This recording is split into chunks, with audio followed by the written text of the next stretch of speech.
can I talk? We'll have the roll call, please. Council Agency Member Lingle. Here. Rouget. Here. Durham. Present. Mayor Pro Tem Vice Chair Martner. Present. Mayor Chair Szymanski. Present. Please stand for the invocation. We have our friends from Victory Outreach. Just have reverence here tonight, please. Father, we come before your presence this evening, God. First of all, thanking you that you are here in our presence. And Father, I pray for every one that's going to partake in this meeting, God, that you would give them wisdom, godly wisdom in making decisions, Father, that God tonight, as they make decisions, Father, that this city would be blessed. And God, we know that you are more than able to help us, God, and we're asking for your help tonight, God. We thank you for all this. In Jesus' name we pray. We all said in Jesus' name, amen. Please say with me the Pledge of Allegiance. I pledge allegiance to the flag of the United States of America and to the republic for which it stands, one nation, under God, indivisible, with liberty and justice for all. Seated.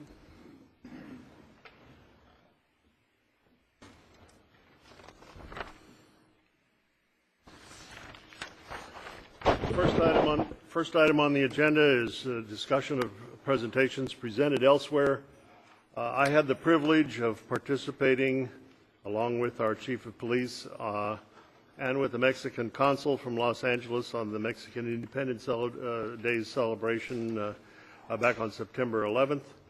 And again on September 11th, I presented a proclamation to the representatives of Honor and Remember, Inc. at the Elks Lodge that night.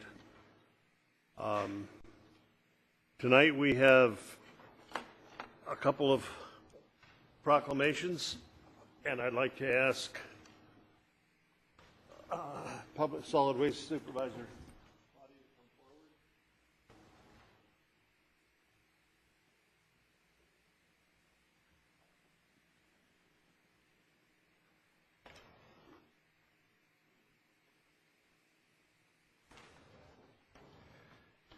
And this is a proclamation declaring National Pollution Prevention Week, September 20th to the 26th. Whereas the City of Lompoc supports a clean and safe environment for its residents. And whereas pollution prevention is an approach to environmental protection that focuses on source reduction and is therefore a preferable strategy for protecting our environment. And whereas by focusing attention on pollution prevention, the City of Lompoc will meet the challenges of the next century for economic competitiveness and environmental protection. And whereas Pollution Prevention Week is an opportunity for government industry and environmental organizations to recognize the potential of prevention and to work together to plan for a prosperous and sustainable future. Now, therefore, I, Mike Szymanski, Mayor of the City of Lompoc, do hereby proclaim the week of September 20th to 26th as Pollution Prevention Week. I urge all citizens and businesses of Lompoc to participate in local and regional celebratory and educational activities. And in witness thereof, I've signed the proclamation and put the city seal on it. And I want to present that to our esteemed solid waste manager, the czar of the landfill. The queen. As Dick used to refer, the queen of trash. Thank you, Honorable Mayor. This year, National Pollution that's like saying street sweeping. Pollution Prevention Week runs, as he stated, this Monday through Sunday, the 26th. And during this week, the City of Lompoc Solid Waste Division will be offering several activities. As you saw when you entered, we have a promotional display in the lobby, and it's set up to highlight recycling and pollution prevention programs available to city residents and businesses. We have pins out there. For those of you who are my age or older, they're mood pins. They change color when your hands get hot. So we have refrigerator magnets, pencil holders in the form of the little trash cans, and Somebody asked me today why there wasn't gray out there. We have green and blue for green waste and recycling. The trash is gray, so this is promoting recycling. And the used oil and filter recycling containers, and all of our brochures are available in English and in Spanish. You can also sign up to win a backyard composting bin, and we're raffling off 5 of them. You just sign up and drop it in the box, and on Monday we'll contact the winners, and they're normally sold for $20 a piece. We pay for half of them, and they're regularly, like if you purchase them at the store, $40 or more. We also are going to be at the farmers market this Friday from 2 to 6, handing out all the promotional items you see out on the counter, as well as our recycled tote bags made from recycled water bottles. So come on out to farmers market and join us. Thank you. Thank you, Claudia.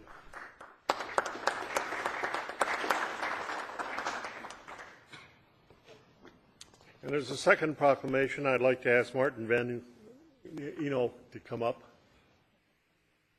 Again, on the Preserve Your Environment theme, this is a proclamation recognizing Central Coast Solar Energy Day.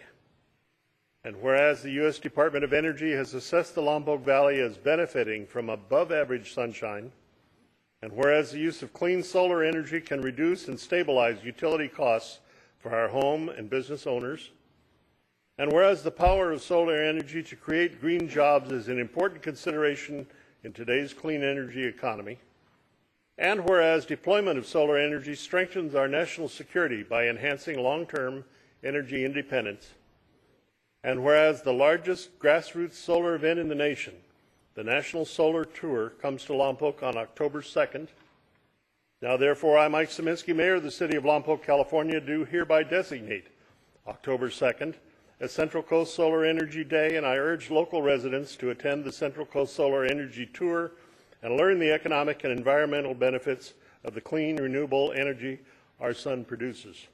In witness hereof, I've signed, put my hand and signature and the city seal on this proclamation.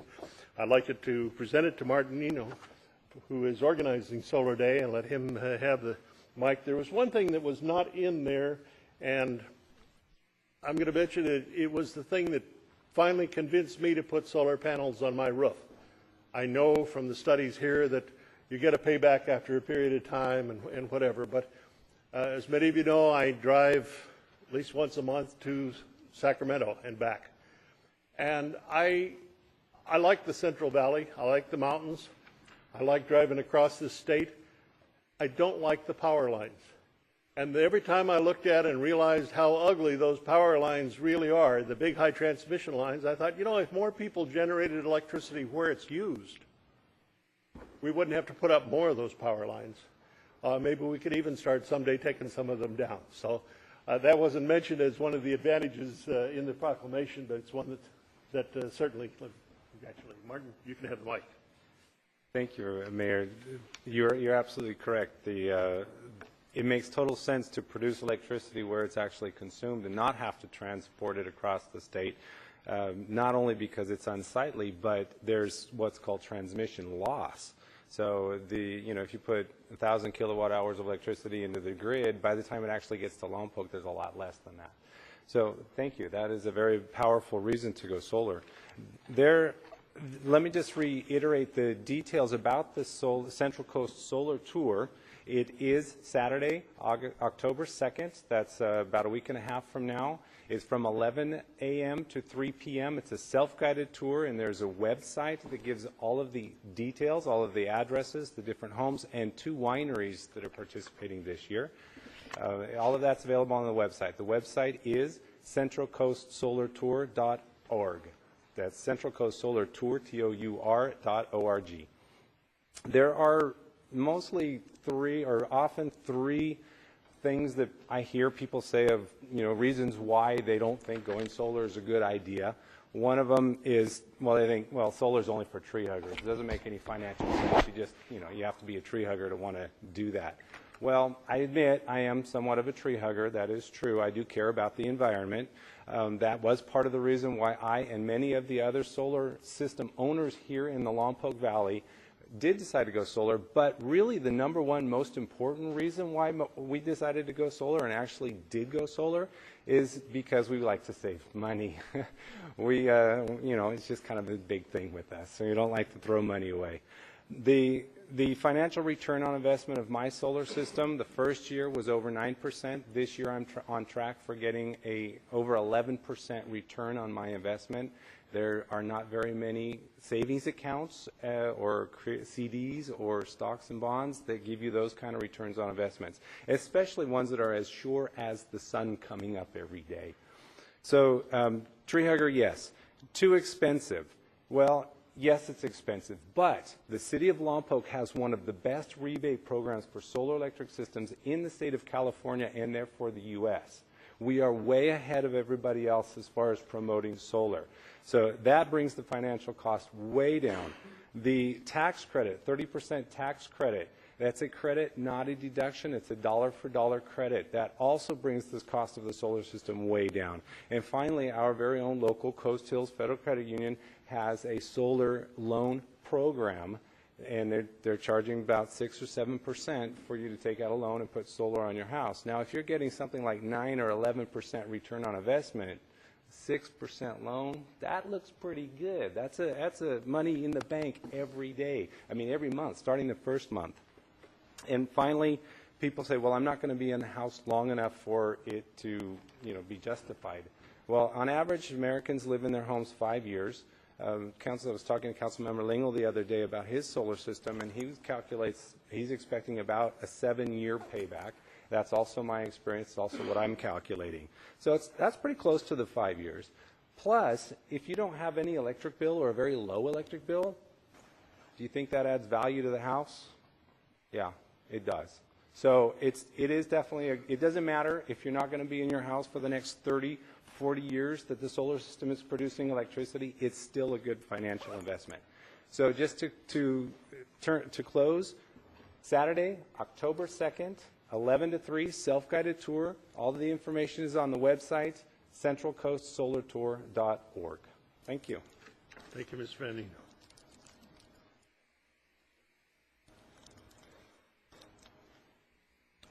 Our next item is a presentation by Sheriff Bill Brown on Measure S. Sheriff Brown. Well, thank you, Mr. Mayor and members of the council. As Yogi Berra would say, it's like deja vu all over again for me to be here tonight. It's been about almost 4 years, I think, since I've been in front of you in my former capacity as the police chief of this beautiful city. But it's a pleasure for me to be here tonight in my new capacity as your sheriff to give you a presentation on what really is the most important public safety initiative that we've ever had in Santa Barbara County, which will be on the ballot this November 2nd, and that is Measure S. Measure S is the result of a pressing need for additional jail capacity, which has haunted the county of Santa Barbara for more than 30 years. We have been under capacity, in other words, overcrowded, since the 1980s. In 1986, a court ordered a population limit on the number of inmates that we can hold in our county jail. And we have been behind the curve ever since that time. We need to look at something that can be done now to overcome a system that has very limited jail capacity, and as a result, there is a resulting degradation of our entire criminal justice system because we don't have the proper jail facilities that we need. We need to expand the jail by, there's only 4 things that we can do to address this problem. One is to expand the jail by adding incremental capacity. The second is to let inmates out early. The third is to reduce the number of people who come into our jail and stay in our jail. And the fourth is to build a new jail. Now, so far, we've already done number 1, number 2, and number 3. And we've done quite a bit in all of those areas, as I'm going to point out to you. That only leaves number 4 as the next step, the one that is really part of the a major component of the solution to this problem. As far as adding capacity to the existing jail, we have added to our jail 7 times in 25 years. 7 complete different additions to the jail. We say that the Santa Barbara County Jail is Santa Barbara's version of the Winchester Mystery House. It's had so many additions to it. The floor plan is just very unusual, to say the least. And we have an incredible mixture of very antiquated and very modern custody facilities all together as a result of these additions that have been put on there over the years. In 2006, we had to convert the county's Honor Farm, which is located immediately adjacent to the jail on the same campus. We had to convert that facility to a medium security facility. The reason we had to do that was that we no longer had the lower level of inmates. We couldn't keep them because we didn't have room for them, and we had an expanding jail population in the serious and medium security categories. And we ended up having to reconvert a facility that wasn't designed to hold medium level offenders, but it now does, in fact, hold medium-level offenders. In terms of today's dollars, the county has spent over $35 million in capital costs doing these additions and these remodels to the jail. And our operating costs as a result of the additions, in other words, the additional custody staff, the additional contract staff for medical, psychiatric services, counseling services, vocational services, etc., the additional operating expenses for the county have increased by at least $15 million annually as a result of the additions. In 2008, we took a big step forward in terms of making a new jail in the North County a reality by purchasing 50 acres of land at Black and Betaravia Roads in the Santa Maria area. That cost $3.2 million that was spent out of the county's general fund. And an additional $1.6 million has been spent over the years in terms of planning, engineering, conducting an environmental impact report, and working with the architects to do architectural design and so forth for the new jail facility. So to say that the county has not stepped up and spent money on this project is really disingenuous. The reality is we have spent considerable money, but we haven't yet been able to go the next step, which is to build and operate that new additional jail facility. As far as the line that said we could let inmates out early, unfortunately, we've been releasing inmates early since 1986. I wanted to go back and see what the numbers were all the way to 1986, but we couldn't get good data to do that. We could only go back to February of 1999. But we know that since February of 1999, more than 18,000 county jail inmates have been released early from the county jail. Of those who have been released, we know that more than 1,000 of them have reoffended, been rearrested, and reincarcerated in our jail during the time that they should have been serving their original jail sentence. In other words, that's not the total that have reoffended. The total that have reoffended is about 70% of the people who have been in jail. That's the number who have offended while they should have been in jail in the first place. We know that, sadly, one murder was committed by someone who should have been incarcerated in jail but was released early as a result of overcrowding. And we've had numerous other violent and serious felony crimes, to include carjacking, robberies, assault with a deadly weapon cases. We've had numerous burglaries and other very serious crimes that have occurred by people who should have been in jail. And I can't think of anything that would make me angrier than to have a member, a loved one, or a member of my family, or a friend who was victimized as a result of someone who should have been serving their original jail sentence, but was pushed out the back door solely because there wasn't enough room in the county jail. We're currently averaging almost 1,800 releases each year as a result of the overcrowding situation and the court order that's putting our capacity limit on us. The other thing that can be done is to reduce the number of people who are coming into the jail in the first place. And the way to do that is to raise the bar for the seriousness of the level of crime that is committed before someone can be admitted into the facility. And unfortunately, we've done that. Over the years, we've raised that bar to the point where now the only people who get booked into the county jail and stay in the county jail are people who have committed felonies or have committed a handful of serious misdemeanor crimes. Crimes like sex offenses, weapons offenses, repeat driving under the influence offenses, and spousal abuse, those types of cases. That means that there are a variety of other crimes that people commit, very serious misdemeanor crimes, that don't get them in jail. Those include assault, battery, various types of theft that don't reach a felony threshold, etc. Not a good situation. The bottom line is jail is now hard to get into and easy to get out of. Not a good situation.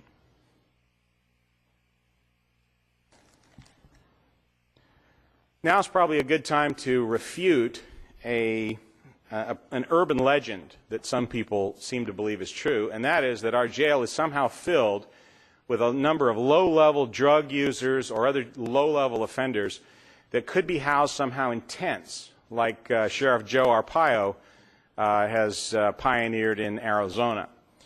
The reality is that in the Santa Barbara County jail system, nobody is in jail for the possession or consumption of personal use of drugs or alcohol, except perhaps overnight. If they're intoxicated, we'll keep them until they sober up, but then they go out the door. And only about 5% of the inmates that are in our jail at any given time are charged exclusively with drug crimes. And those are almost inevitably because they're either dealing drugs or they're possessing drugs in a quantity for dealers or they're distributing drugs. In other words, nobody who's a personal drug user is really spending any time at all in the county jail. The types of inmates who are housed in Arizona's tent jails are not even in the county jail system. They never make it to jail in the first place. They certainly don't stay there. And then the next item, and what we can do about the lack of capacity, is to build a new jail. And we haven't been able to do that yet. There have been other attempts to do so, but we haven't been able to make it happen. The reason we haven't been able to make it happen is because jails, unfortunately, are an expensive proposition to build and to run. And we currently do not have the capacity within the county's budget, without some new dedicated revenue stream, to build a new jail facility or to run a facility once it's built. And aside from the lack of capacity, the logistics of the county's custody system are really crying for a proper jail facility in the North County. The reality is we have 3 jail facilities. Our main jail, which holds just under 700 people, our medium security facility, which, as I say, is immediately adjacent to the same campus, which holds just under 300 people. And then we have a very small branch jail in Santa Maria that holds about 40 people. That is the only facility that the county has in our custody system in the North County, despite the fact that the population has now shifted to where the majority is now in the North County. Our inmate population is actually even slightly higher than the county population. We have about 55% of the people in the county live north of the Gaviota Tunnel, and probably around 60% of the inmate population comes from the North County rather than from the south. And what that means is now that those people have to be bused to the south, and then when they have to go to court, they have to be bused back and forth every day to go to court. So what does our jail look like today? Well, it has a rated capacity of 818 beds. But the reality is we always have a daily population that's right around 1,000. That means we're operating at about 120% of the rated capacity of our jail. The recommended amount that we should be operating at is 85% to allow for the proper confinement of prisoners, classification issues, and putting the right people in the right areas of the jail. And that number and that percentage hasn't changed much over the last few years. What has changed dramatically is who is in jail. And I'm going to show you some disturbing trends that make it even more important that we do something about this problem sooner rather than later. The first trend is the ratio of unsentenced to sentenced prisoners. Now, ideally, a jail should be right around that center line. It should have about a 50-50% ratio of inmates who are pre-sentenced, in other words, who've been arrested and charged with a crime, but they haven't yet been convicted of the crime. They're in the process of going through and adjudicating their case. And about 50% should be serving sentences that have been issued by the court, and they would be serving that time in the county jail. Anyone who would serve a year or less would do that time in the county jail, and over a year in terms of sentencing, that person goes to the state prison system. Even in 2001, we were already out of kilter from the 50-50 scenario. We were at 57-43. This is disturbing because the unsentenced prisoners require much more, they require a higher custody staff to prison ratio. There's a lot more movement involved because of transportation to court, attorneys' visits, and so forth. And they're a much more uncertain group of people to deal with. People who've been sentenced, there's a certainty in their life. They know that they're going to have to do X amount of days or months until they're released, but the people who are not and are awaiting trial and awaiting to see if they're going to get convicted or not are a much more difficult group to manage. In 2008, when the Blue Ribbon Commission on Jail Overcrowding did its study, we saw that our ratio had already bumped up to 70-30. Only about 300 of the 1,000 or so inmates in jail on any given day were there serving sentences. And since that time, 2 years later, in 2010, we're now up to an 81-19 ratio. That means that on any given time, at any given time, less than 20% of the people who serve their time in our jail are sentenced there. The people who are getting released early are those sentenced, those light blue prisoners. They're going out far in advance of the time that the court really has sentenced them to serve. I'll give you an example of that, and that would be someone who is serving time for, let's say, for a petty theft, a repeat thief who keeps stealing items from some business. And let's say that a judge sentences that person to 60 days in the county jail. The assumption is that, you know, at first blush, you think that person's going to serve 2 months in the county jail. The reality is that under California law, that person will automatically get a third of their sentence knocked off for what's called good time, work time. That means if that prisoner is willing to work, whether there's work or not for that prisoner to do, and if that prisoner is not a discipline problem, that prisoner gets a third of his sentence knocked off. So instantly, 60 days becomes 40 days. The penal code gives me as the sheriff the authority to release people early up to a week if the jail is overcrowded. And our jail is always overcrowded. So everybody gets a 7-day portion of their sentence knocked off. That takes the 40 days down to 33 days.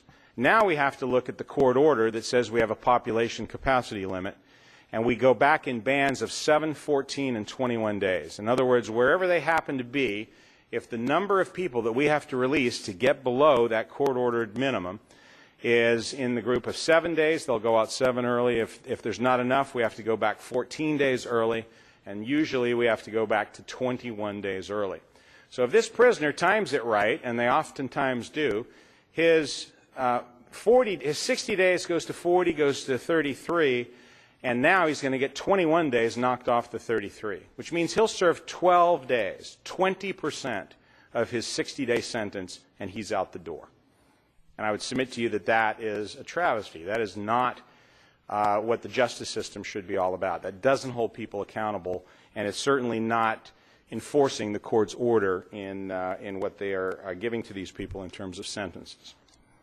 The next disturbing trend is the relationships between the felony and misdemeanor categories in our jail. People who've committed the felony crimes, which are more serious, versus the misdemeanor crimes, which are less serious to a degree.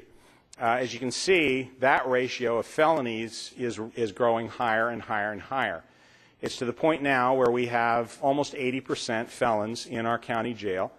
And again, look how that trend is going upward. If we don't do something about this problem very soon, we're essentially going to become an all-felony, all pre-sentence facility. And nobody's going to serve any time for misdemeanor crimes. The question of how big the new jail needs to be is one that has been examined multiple times by multiple different studies. And the largest of these studies showed that if we don't change the way we're doing things, in other words, if we keep to the status quo, the county is going to need to have a jail that is 800 beds larger than what we have now by the year 2020. You can see our baseline there is at 818, which means that we'd have to add another 800 beds by 2020. For us to add an 800-bed jail, just to construct the jail alone, it would cost about $150 million. And to operate that jail, it would cost an additional $40 to $50 million each year. Quite frankly, when we've looked at this and studied this, we've come to the conclusion that it's just unaffordable, that we cannot do that. And that's why we are proposing a much smaller jail facility in the Measure S plan, one that was originally designed and proposed by the Blue Ribbon Commission to be in conjunction with concurrent increase in programming in terms of prevention, intervention, recovery programs, and alternatives to custody that together can eliminate the need for the larger jail and therefore reduce the cost overall to our citizens. The reason for that is that jail capacity alone isn't the answer. A jail is in essence kind of like an aquarium. You can build it as big as you want, but if you don't turn the tap off of the water that's flowing in, eventually that aquarium is going to overflow. If you have a valve to release water on the side of the aquarium, if that's not in concert with the amount of water that's flowing in, then the aquarium is going to overflow. We know that we need to have some additional capacity, but we know that more importantly, we have to try to break the cycle of recidivism that brings people back into jail over and over and over again. In California, it's not just a jail problem, it's a prison problem as well in terms of recidivism. And in our prison system, for example, there are about 170,000 people being held in custody. Each year, 135,000 people are released from prison. We don't have any problem releasing people from prison. The problem is that 70% of those who are released are back within 3 years. And our county recidivism rate mirrors the state's rate of about 70%. What that means is that for every 100 people that we release from jail, if you take that and you say, well, we release 100, then 70 of them are going to come back. And if you release those 70, then 70% of those are going to come back. And if you release those, and if you carry that number forward to the end, it means that for every 100 people that we release from jail, we are making 231 future reservations in the jail facility. Now, I would submit to you that's a great business model if you're the Holiday Inn Express. That's not a good business model if you're the county jail. We want to try to knock that number down significantly, and we know that we can.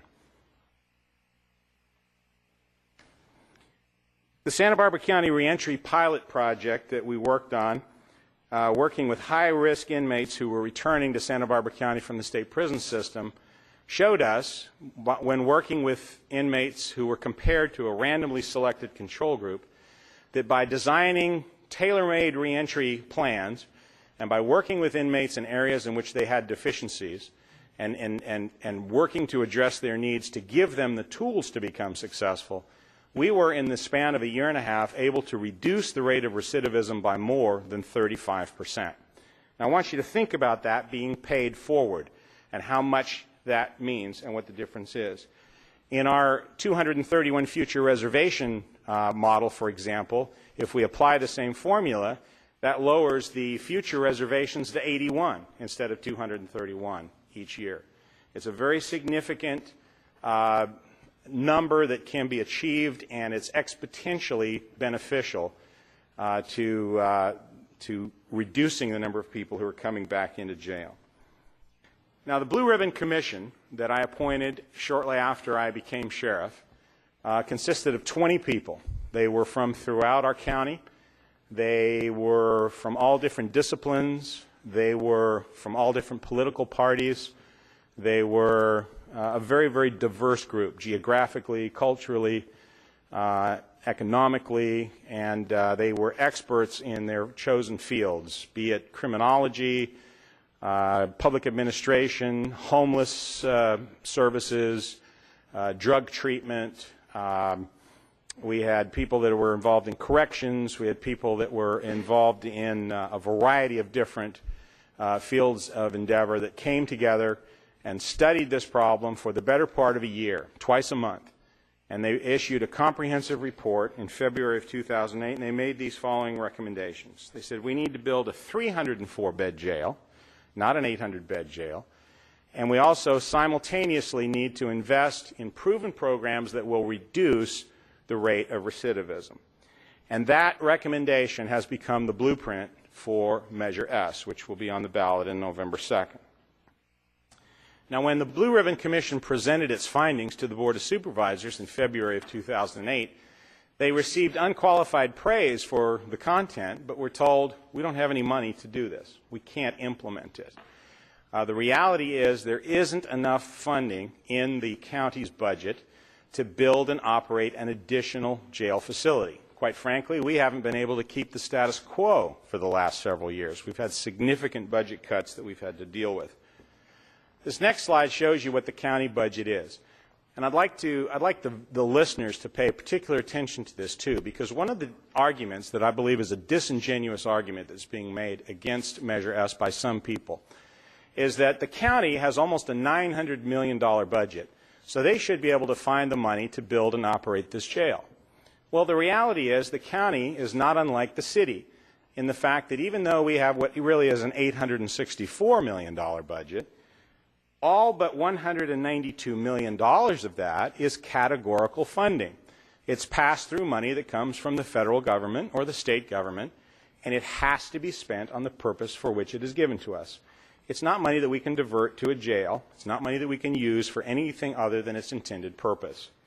If you look at a breakdown of the $192 million in general fund revenue, you can see that the Sheriff's Department already gets a third of that money, and that public safety together, probation, fire, and the law branches of the District Attorney's Office and the Public Defender's Office, they account for about 57% of that money already.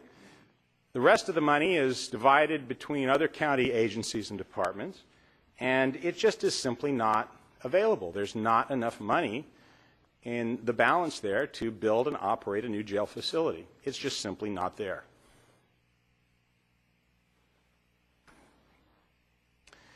Which brings us to Measure S. And the key components of Measure S are as follows. First of all is citizen oversight. There will be two citizen oversight dimensions to Measure S. The first is a group of citizens who will oversee the financial aspect of Measure S in its entirety, and they'll make sure that this money is spent by the county and by the cities and by the fire districts for the purposes on which we say it's going to be spent. And they will report back to the citizens each and every year on that. There is a second citizen committee group that I'll talk about in just a moment that oversees and will actually make the recommendations to select which programs, which alternatives to incarceration and so forth are going to be funded through this measure. The funds in Measure S go to the following. The first is to new jail construction and operation. And as I mentioned, that's joined at the hip with repeat offender reduction efforts and alternatives to incarceration. The other funding goes to augmenting frontline law enforcement and frontline fire protection services to every jurisdiction which provides those on a frontline basis in Santa Barbara County, be it the county, be it the cities like Lompoc, or be it a fire district. On a per capita formula, everyone who lives in our county will receive their proportionate share to augment their police and fire protection. They will, in other words, have additional funding go to those entities, not to pay for existing services, but to augment and get additional frontline service. This is funding that cannot supplant the existing public safety funding. It allows for the receipt of the $56.3 million grant that we have secured conditionally from the state of California.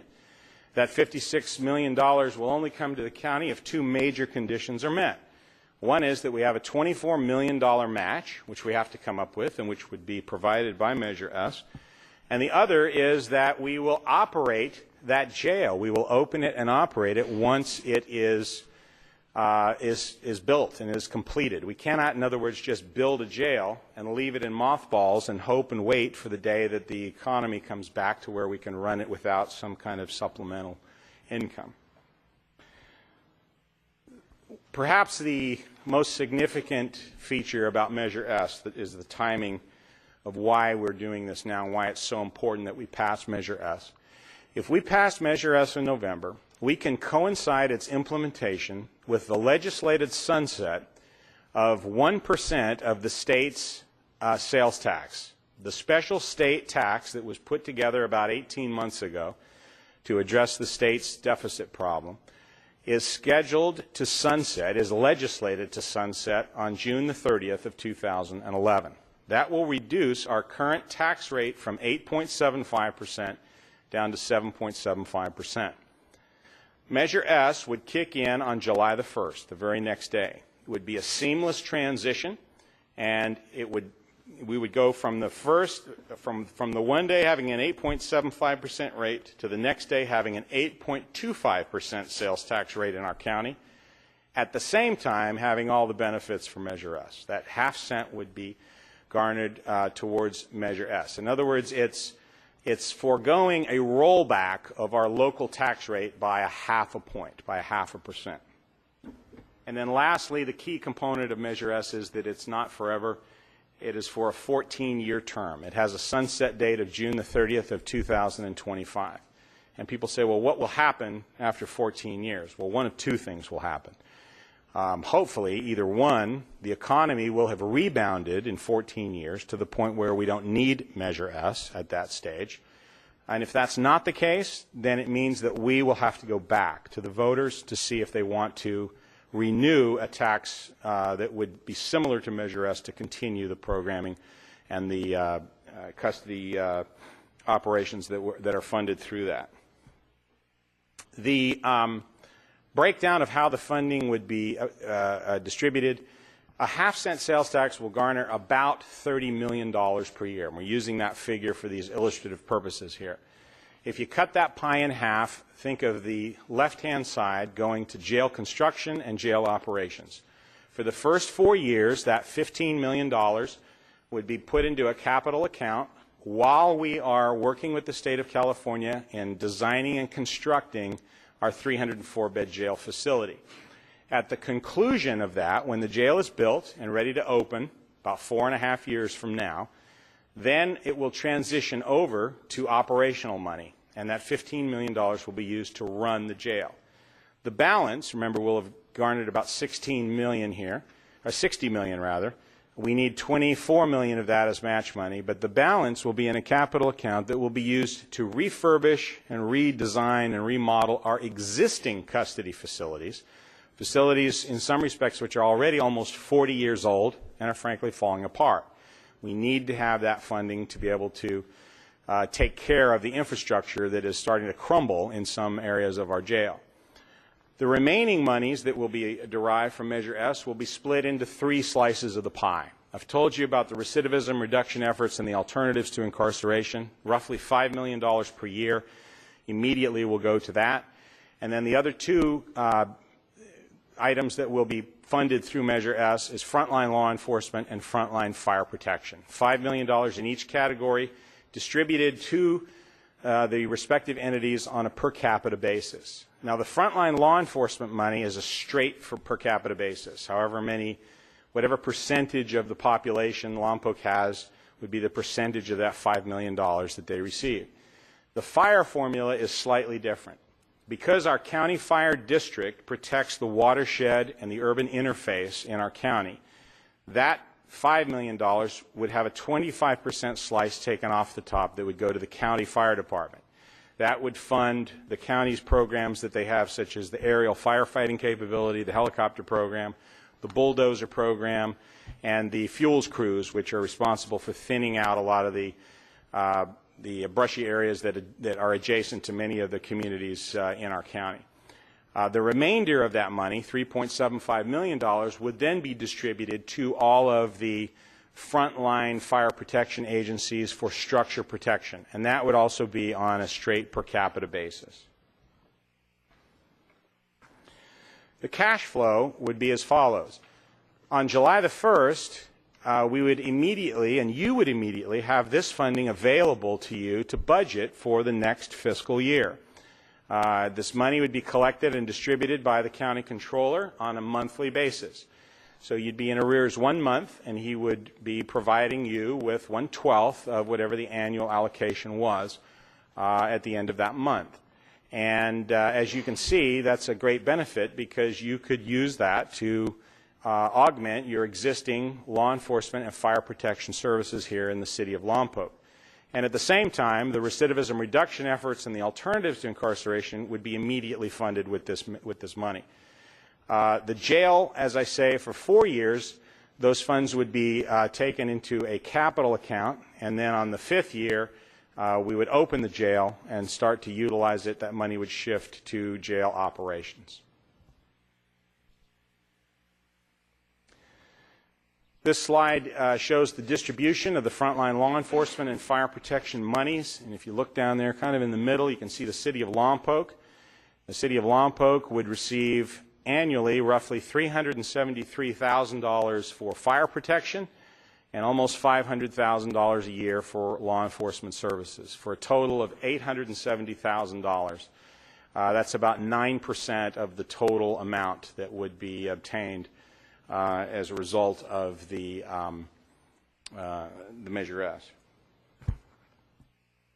The recidivism reduction efforts, as I say, there would be a second advisory committee that would be appointed by the Board of Supervisors.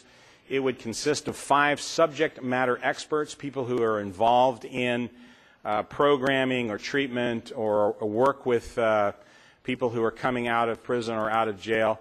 And those people on that committee would review applications and would review requests, very similar to grant requests, from agencies and entities within the county who operate various programs. And it would be a very open process with involvement from the community. The community would be able to learn about and agree upon what is the best practices or what are the proven programs that will help reduce our rates of recidivism. Requests for proposals would be released. Bids would be received, contracts would be agreed upon, and the programs would start providing services on the 1st of July of 2011. And they could be in a variety of different categories to include drug treatment, either in custody or in community, alternative treatment courts, which have been very successful here in our county, drug and mental health services. We're really the largest mental health institution, the jail is, unfortunately, in our county, and we have a lot of people who have mental illness who are also have committed serious crimes. They need mental health treatment, and with proper in-community mental health treatment, a lot of people can be kept out of jail as well. Inmate reentry planning, that's the return of people, particularly the ones that cycle in again and again and again, oftentimes homeless, oftentimes mentally ill, oftentimes drug abusers, oftentimes all 2 or all 3 of those. Those people need to have specific plans, and we've already started a pilot program with homeless discharge planning, which is showing promising results. Day reporting centers. I just had the privilege of being at the grand opening of a day reporting center that we just opened in Santa Maria this afternoon. It's not for county prisoners, unfortunately. It's for returning state prison inmates. And we're going to open up another one tomorrow in the Santa Barbara area. But day reporting centers are facilities where people, as a condition of probation or parole, can be assigned to go and receive special instruction or counseling or follow-up in areas where they are deficient, where they need to improve to be successful as they reintegrate into the communities. It's also possible to use it as an alternative to jail. Perhaps someone who's been on probation and continues to screw up, short of putting them actually in custody, they could maybe be ordered into a day reporting center. Work furlough programs, which are the programs that allow people to keep a job if they're arrested. They can serve their jail time during evenings and weekends. The big benefit, of course, for that is that when they get out of jail, they've got a job, and they don't have any negative impacts to the members of their family as a result of their incarceration and their subsequent unemployment. And vocational education and training. Simply put, if someone doesn't have a marketable skill when they get out of jail, they're not going to be successful. They are not very successful when they go into jail, quite frankly, and when they come out, they now have a criminal record on top of a lack of ability or a lack of a marketable skill. And the vocational ed and training is critical for them to be able to make the right choices when they come back into the community. In conclusion, I'd just like to say a few more things to you, and then I'm certainly available if you have any questions. First of all, nobody likes taxes. It's a given. Certainly I don't like them, and certainly I'm not asking the citizens of our county to vote for Measure S if I thought there was any other way that we could achieve this. I really don't believe that there is. I feel it's a last resort. Taxes should be fair, they should be equitable, and they should be necessary, and I believe that that is the case with Measure S in its entirety. We certainly know the economy is lousy, unemployment is high, people are frustrated with government, particularly with Washington and Sacramento, with what's happening at the state and national levels. People are also frustrated with local government and with some of the serious problems that we have. But we are also facing a very, very real and serious problem in our county, and that is the breakdown of law and order as a result of jail overcrowding and the early release of jail inmates. We need to do something about it. And I would ask you, and I would ask the viewing public, I would ask everyone to please not allow their frustration with the current situation on a macro level to allow them to not accept and take this opportunity to step up and fix a problem which has haunted us for more than 30 years. We can take control of a local situation and we can make it right. We can make a difference. We can improve the safety and the quality of life of our children. We can protect our families. We can protect our communities in a much better fashion than what we're doing now. And we can do it for a tiny collective sacrifice. With Measure S, we can indeed forge a safer Santa Barbara County. Now, I know that this is just on the agenda as a presentation item, but I've been working my way around the county to all of the cities and asking for their official endorsement of Measure S. And I would like to ask that of you as well, to take whatever steps necessary to put a resolution together and to show your official support as we continue to go forward and take this message to the public as we work towards November 2nd. It's a very important endeavor. I would welcome and appreciate not only your collective support as a City Council, but your individual endorsement and support of this important measure as well. So I thank you for your time and your patience in listening to me. I'm certainly available, as are members of my staff, for any questions that you might have. Thank you, Sheriff Brown. If you hold just a minute, let's see if there's Mr. Lingle. Thank you, Mr. Mayor. I thought Chief Dabney had a lot to say.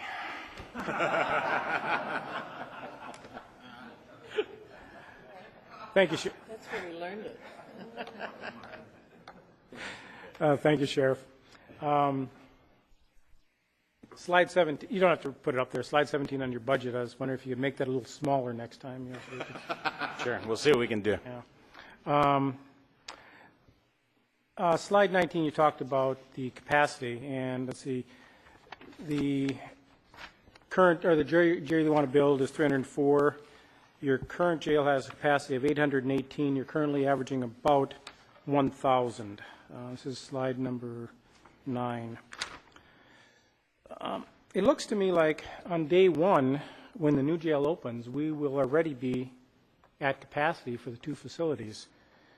If you were to bring the current capacity of 1,000 down to the desired goal of 85%, that'll leave 305 people, residents, moving into the new jail. So, and that's leaving the new jail at full capacity, not even at 85%.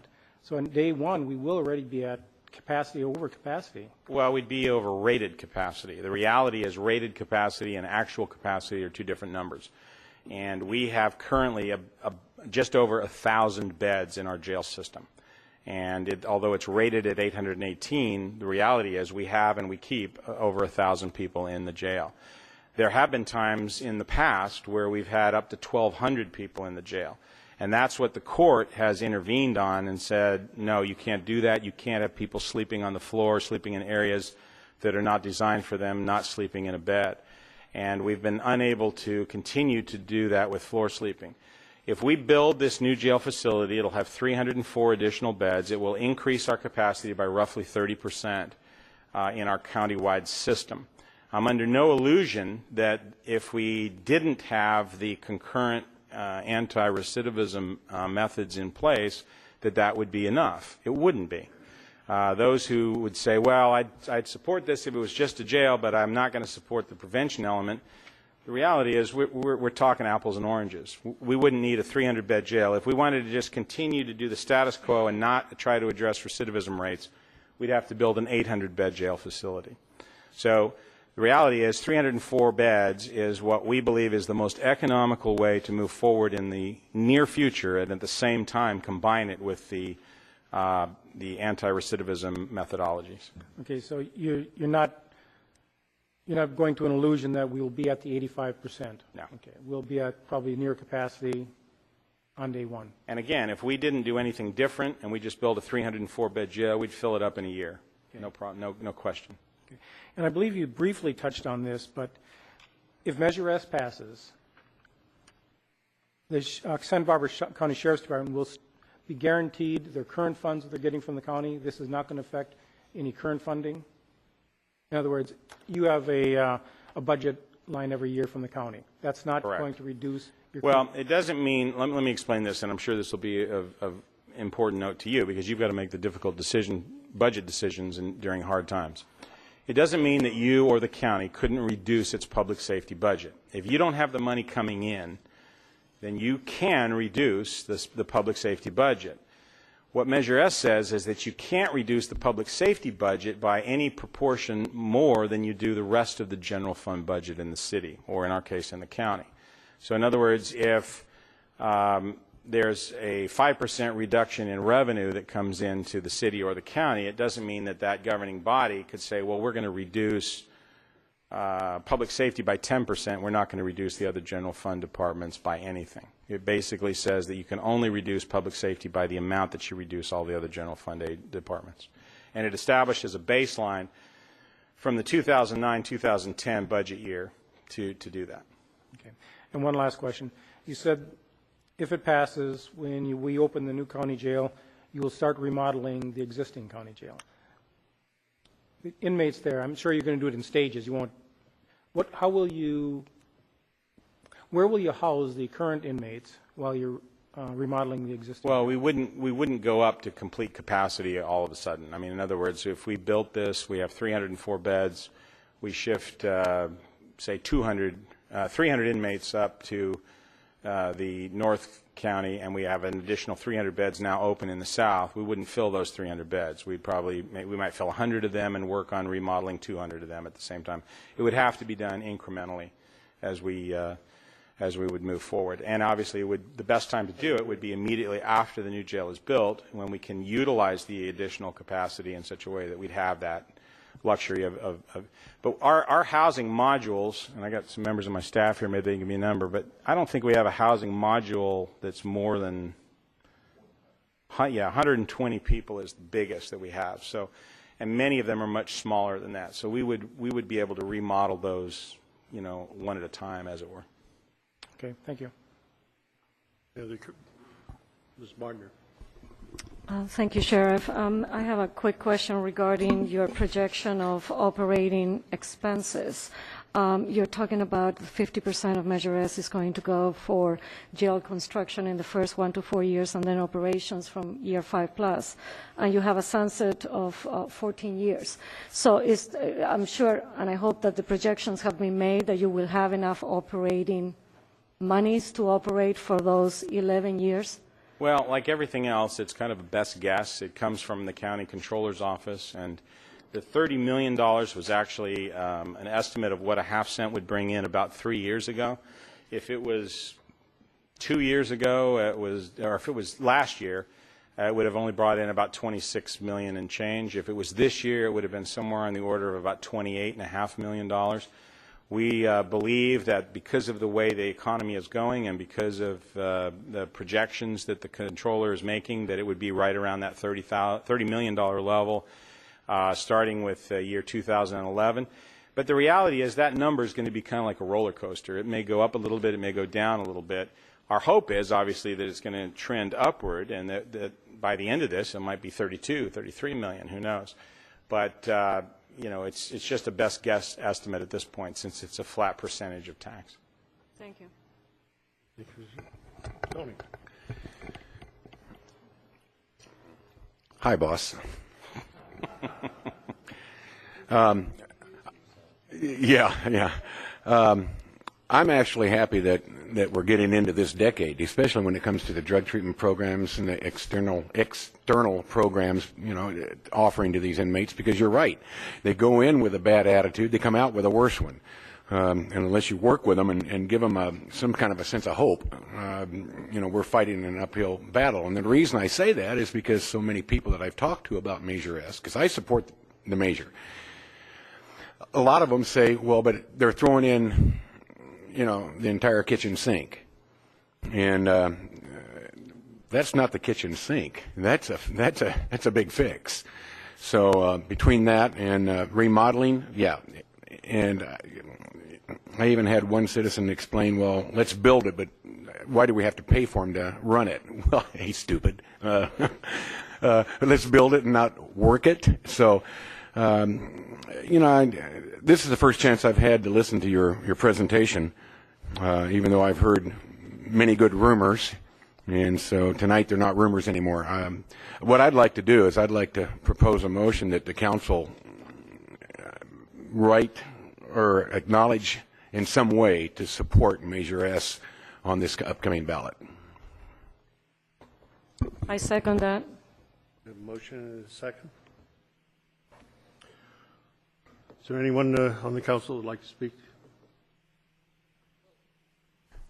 Are you proposing a resolution that we agendize it then to discuss? Yeah, it'll have to come back to the council, but yes, but I would like to at least give a verbal yes, and I guess we can't do that then, can we? If it has to be, not really.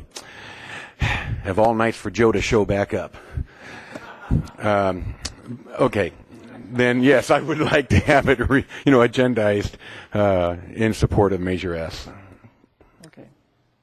Just trying to keep you legal there. We have a request according to our bylaws. It takes three members to. Well, I'll support it also. We have a second support.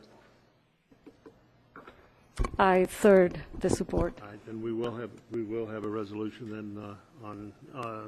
To be discussed on the next agenda item, on the next council meeting. Well, thank you, Mr. Mayor, members of the council. And in the meantime, we certainly would welcome your individual endorsement and support as we go forward with this campaign as well. So thank you. I have been asked again to call a brief break. We'll take that before the next presentation if we can be back here in 8 minutes.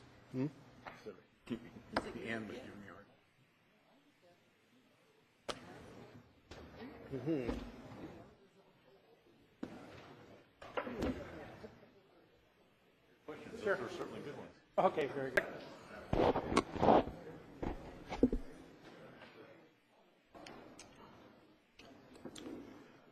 The next item on our agenda is a presentation that was requested by Councilmember Lingle by Lee and Associates on their proposal for a project at 300 North 12th Street, Lompoc.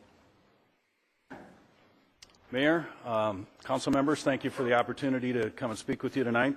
It's quite a pleasure to follow Mr. Sheriff Brown. My name is Tom Davidson. I'm a commercial real estate broker and a developer in the area. I represent Steve Zodovich here. He's the owner of Zodovich Family Vineyards at Highway 246 and Campbell Road. His nephew, the winemaker Ryan, they have a winery here in Lompoc and also operate a tasting room here. We're here to talk about a proposal that we'd like to do at the corner of Highway 246 and 12th Street, the former Grefco facility. The current status of the property, it is listed for sale. Our company has it listed. It is in escrow to Mr. Zodovich. There's an existing development plan that had been approved on the site, and I can tell you that that plan of building a boutique hotel is not going to happen. It just is not economically viable. For the last many years, there has been some limited amount of wine storage there, but it's typically been about 90% vacant. And the reason the existing buildings that are there don't function properly for the needs of the wine community. What's the issue and why are we here? The existing approved plan requires a whole bunch of site improvements, on and off-site improvements. And if we come to the city with a new plan to create improvements, it's going to trigger an approval plan process, we believe. and that approval process is difficult. That's been my experience. The time for approval's unclear, the costs are unclear, and to point this out, I'd like to go through an example of a couple of projects that I have built in the area in the last couple of years, and I'm going to compare the Terravant projects, which I built in Buellton. That was originally a project that we brought to this site. We were in escrow with this project. We met with the planning department and realized that the process we would have to go through here, it just wouldn't work. That building is a 47,000-foot, $25 million state-of-the-art custom crush facility. At the time we approved that, or got that approved, we also got phase 2, another 90,000 square feet approved. This was a brand new business to the city. It has 400,000 case per year capacity. Currently there's over 40 wineries making wine there. They employ over 25 people full time. It has a public tasting room. It has a restaurant. They sell wine on sale and off sale. It's in the floodplain. The reason I bring that up is there's a number of other agencies that are required for those approvals. That project was completed in November of 2008. Last year, I represented Seasmoke, and I helped them build their new facility. It's a 30,000-foot building on North O Street.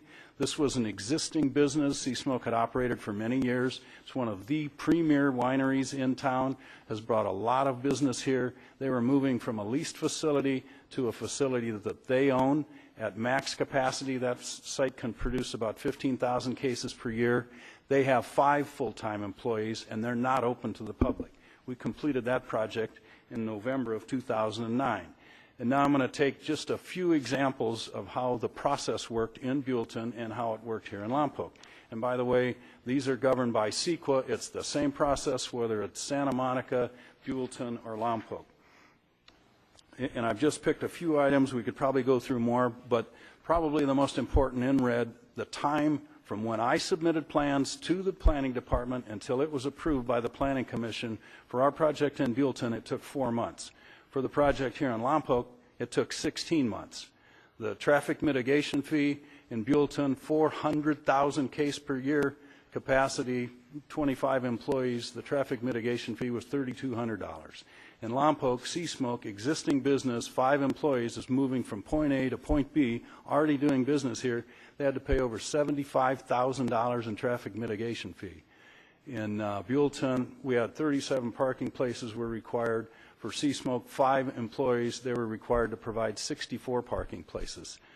That required them to buy extra land to provide that parking for what, I'm not sure.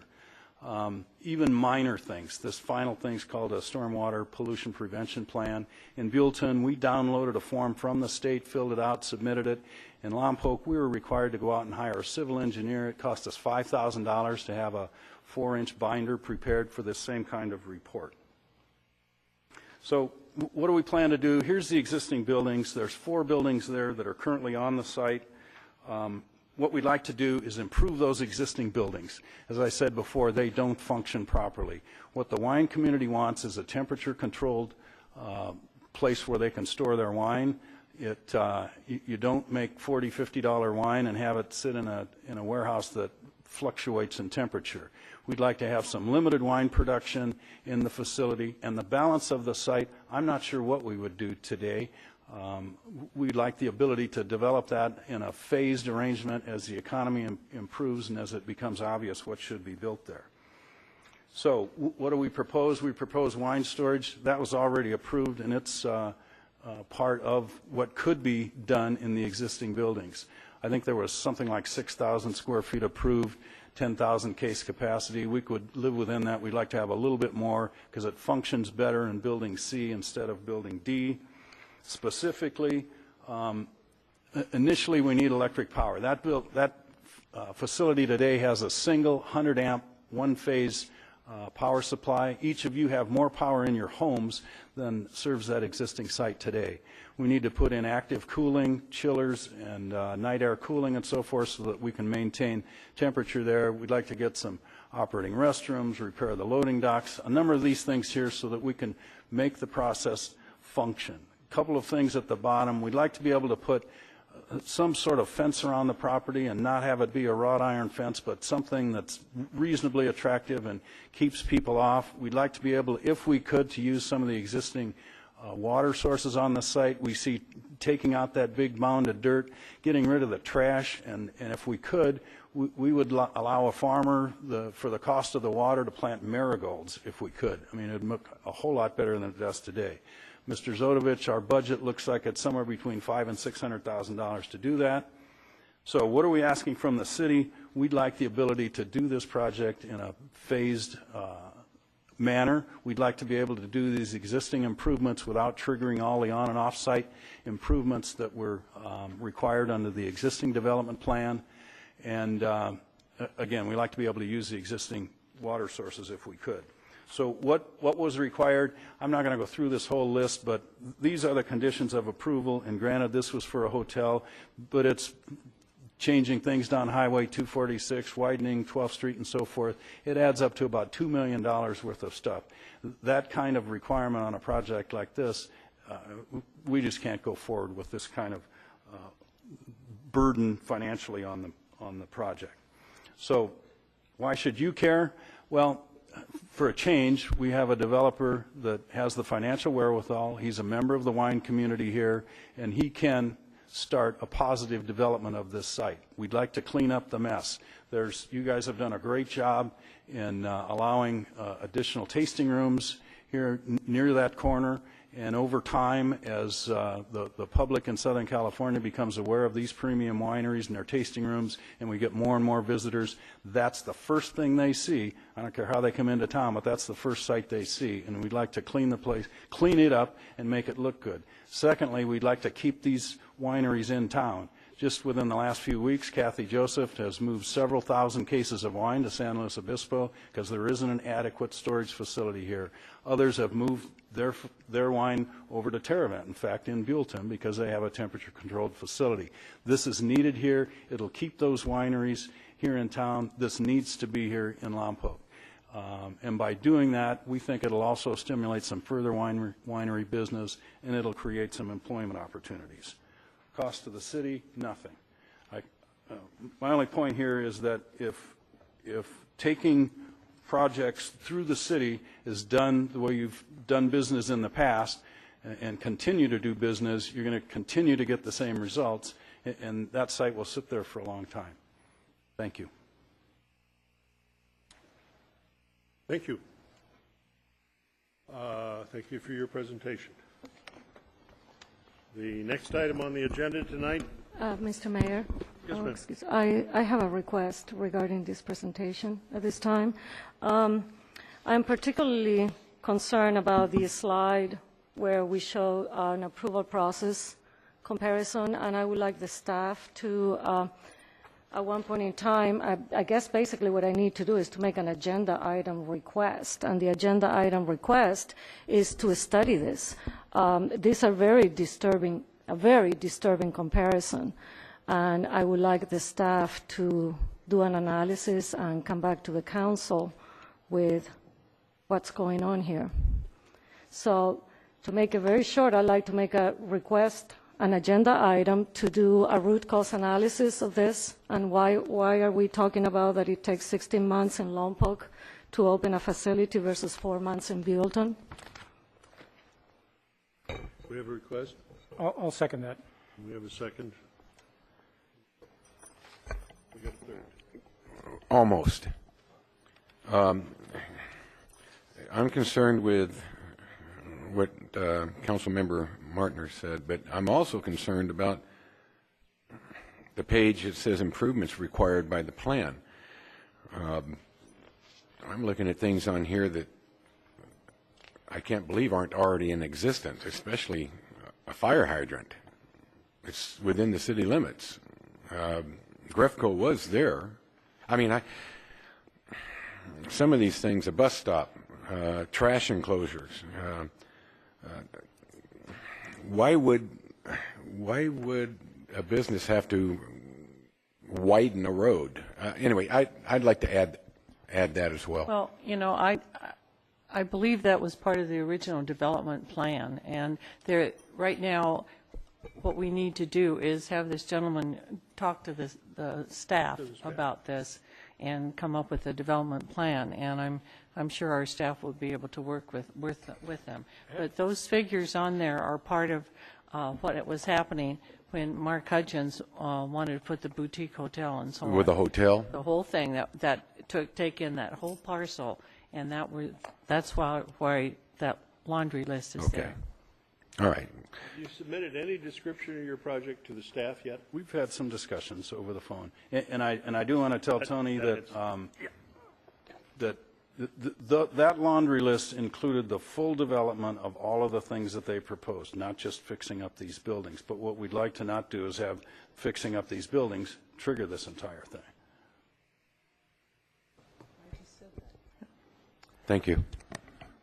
Okay, we have a request that staff come back and address this item. In addition, Mayor, going along with Councilmember Roger, I'd like to see the applicant sit down with staff, and I'm asking staff to look at this project as possibly a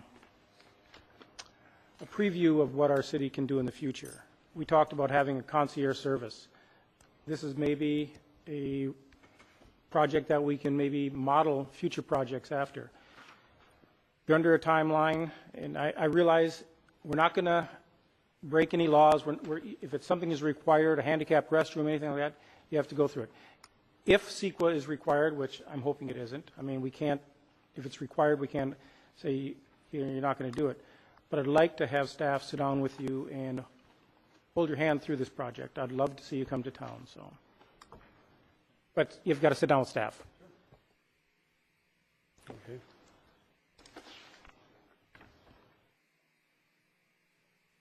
Next item on the agenda, City Administrator's Status Report, information item, and any staff requests.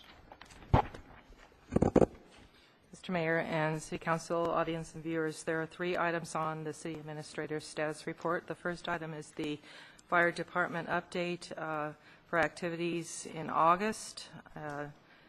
They're noting there are 10 fires, 164 rescue medical emergency, and 71 other calls. The second item is the initial monthly project status report from Senior Civil Engineer Michael Luther on the Dick DeWeese Community Center. And he just outlines that they're underway with the prime contractor and the construction manager. And the engineering division is currently scheduling a pre-construction meeting for the project, which is tentatively scheduled for September 24th.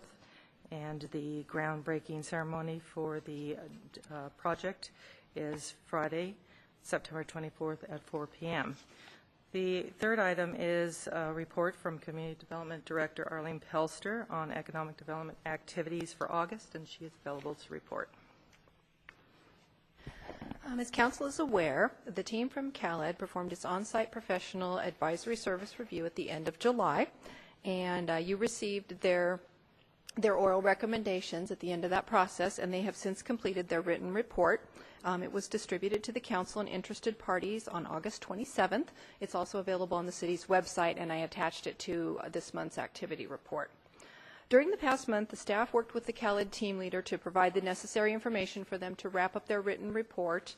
We reviewed the report, and we've developed recommendations for the implementations of the CalEd team's suggestions for our community. We also coordinated the expense reports and the other items that were necessary to complete reimbursements to the team because, as you remember, they were volunteers, so we wanted to make sure they were reimbursed for their travel expenses immediately. At October 5th council meeting, the staff anticipates providing a staff report that's going to discuss the recommendations and give you options for how to implement those recommendations. Of high importance will be seeking direction from the council regarding the timing and the staffing for our economic development program, because we will need those questions answered in order to put together the approach and the time frame for developing our strategic plan. Thank you. Any questions, Ms. Pelster? Seeing no questions, we'll move on then to the council or agency requests and announcements. Members of the council, any announcements or requests? Oh, okay. Couldn't see Bob. Just to Mr. Mayor, First of all, I'd like to congratulate our Mural Society for a wonderful Mural in a Day project this past weekend. If you have not been able to get down to our downtown area to look at it, it is, I believe, the largest mural they have attempted so far. It honors the Moore family in the community, and it's just a simply gorgeous, gorgeous mural. So please, if you haven't done it, get down there and see it. The other thing is I had the privilege of presenting some awards to our local tsunami team, swim team. They were having an awards ceremony out at Refugio Beach on Sunday the 12th. And before I went there, I really didn't know a lot about the tsunami swim team, but just what a great bunch of kids. Tony talks about kids all the time. Just a great bunch of kids swimming their hearts away, everything from, I believe, 8 years old to 15 or 16 years old.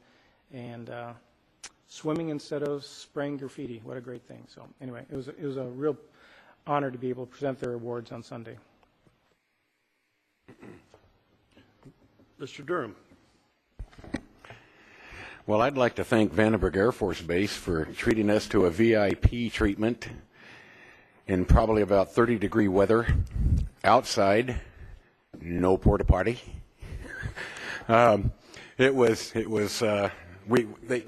They picked us up at the main gate, and we had the pleasure of going out to the launch last night. We know why the mayor is the mayor, because he was smart enough not to freeze last night.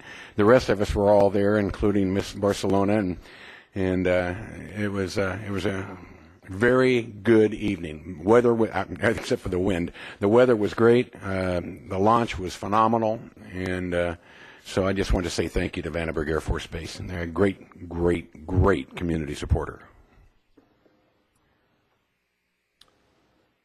Mr. Yeah, Ridgway. I wanted to also thank. Actually, I want to thank our city administrator's husband, who works. What was it? OSM, or what is he? NASA? I don't know what he does. Anyway, we could hear his voice every once in a while when they were doing the countdown last night, and it was a beautiful evening. I think Lompoc really literally shined. The moon was full.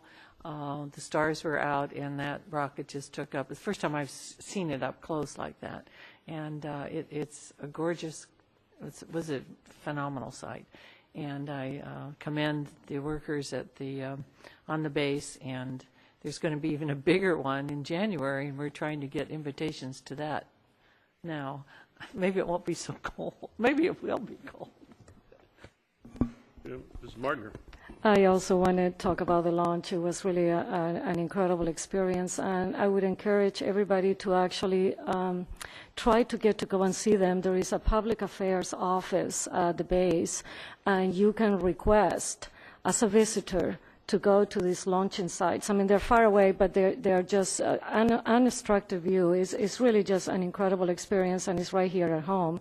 So I would encourage all the public to go and try to go to one of these launches. Thank you.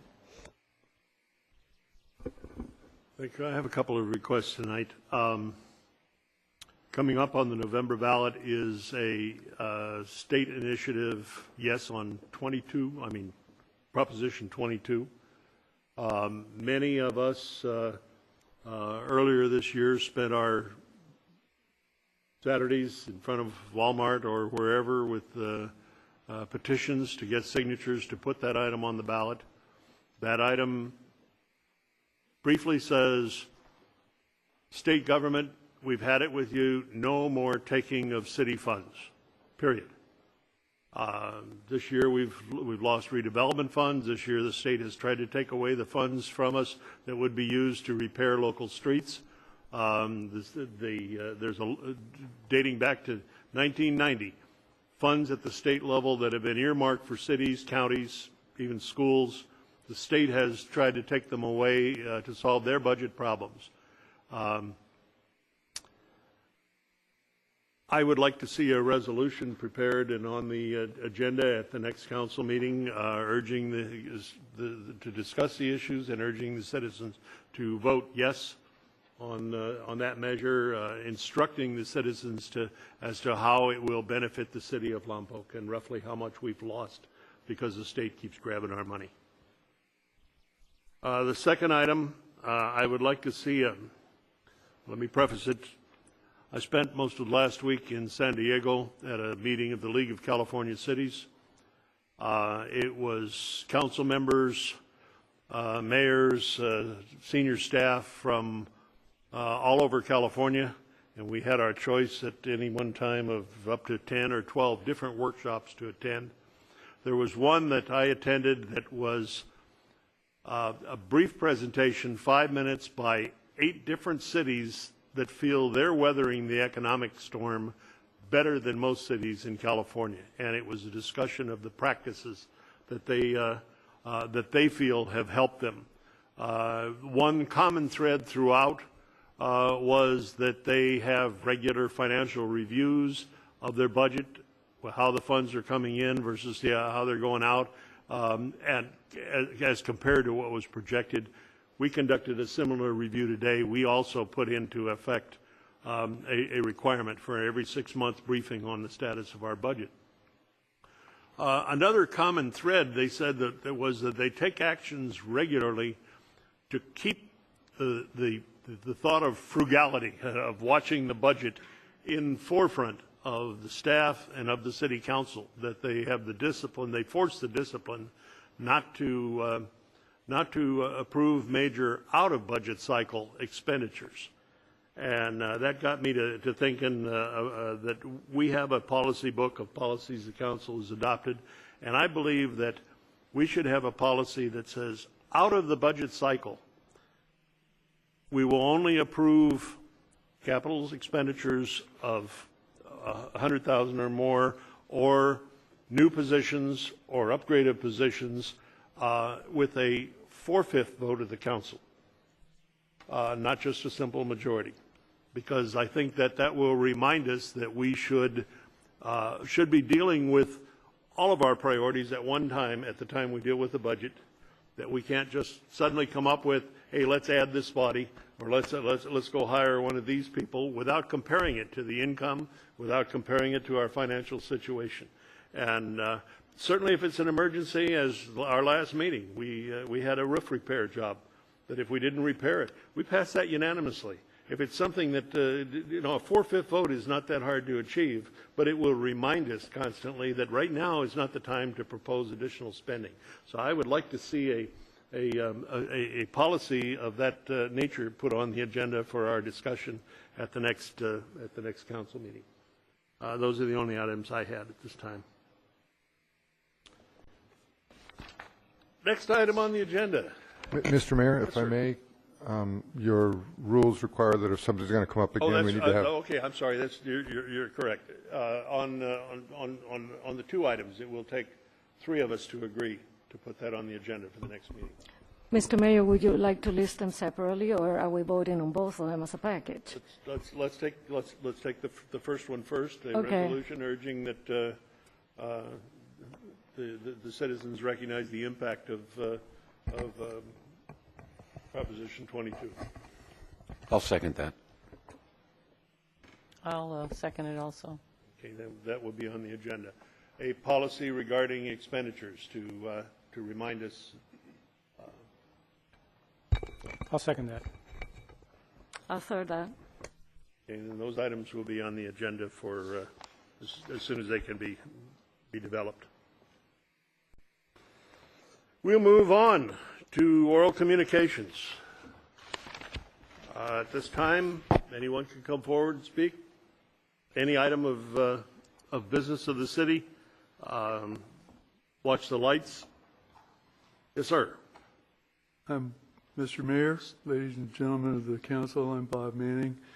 My wife and I own a business at H&N Ocean. I think most of you know that. I'm here to support the Zodovich project. I think that project is an opportunity. The CalEd's report pointed out the city's not seen as very friendly to business, and here's an opportunity to change that perception. If these guys can work with city staff and they can streamline the procedures to get through and get this project moving quickly, I think you'll start demonstrating a more business-friendly attitude toward all these projects, and maybe more businesses will come to Lompoc. We need to show a compression of time here. That's what Councilman Martiner was talking about, and it's very well taken. So we want to support it. I'm talking, and there's several people here in the audience that are supporting the project, and I'm the only one that's going to speak tonight in favor of a little time constraints that you have here. Thank you very much. Thank you, Mr. Manning.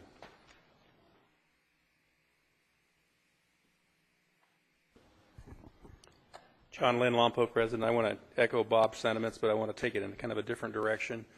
Approximately 3 years ago, there was a winery who was interested in using the facility, maybe 3.5, and they had encountered some issues in talking with the city, and somehow they ended up on my desk to be talked to. So I made an appointment with Gary Keefe, and I went down and I talked to Gary.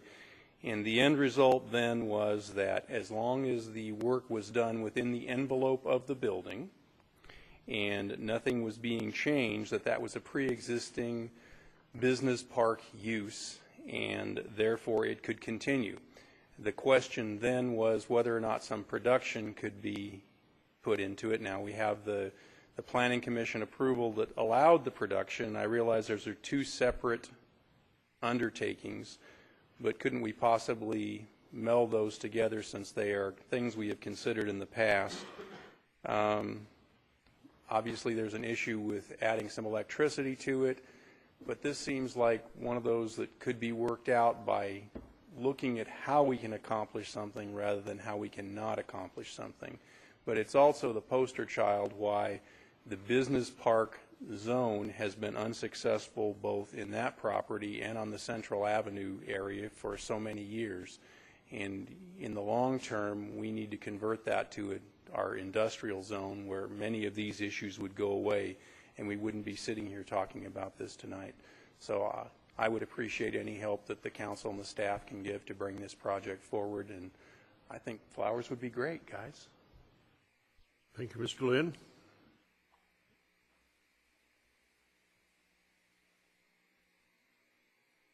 Mr. Mayor, Council, my name is Dwayne Holmdahl. I'm a City of Lompoc resident. Two things. One is I won't be here for your next meeting, and I just going to say that I understand you're going to have the discussion on Measure S at that time.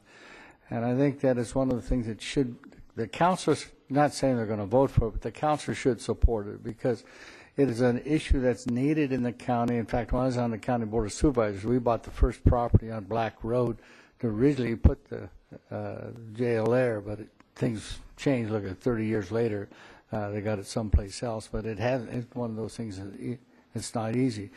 You got to remember this council also took action because of that gentleman out there by the golf course that was released, and they had him renting, staying out there, and he was a inmate that was put out there, and we took a strong action here at the council. So I think that having a jail and the type of program that Sheriff Brown is putting together is going to be a benefit to the county of Santa Barbara.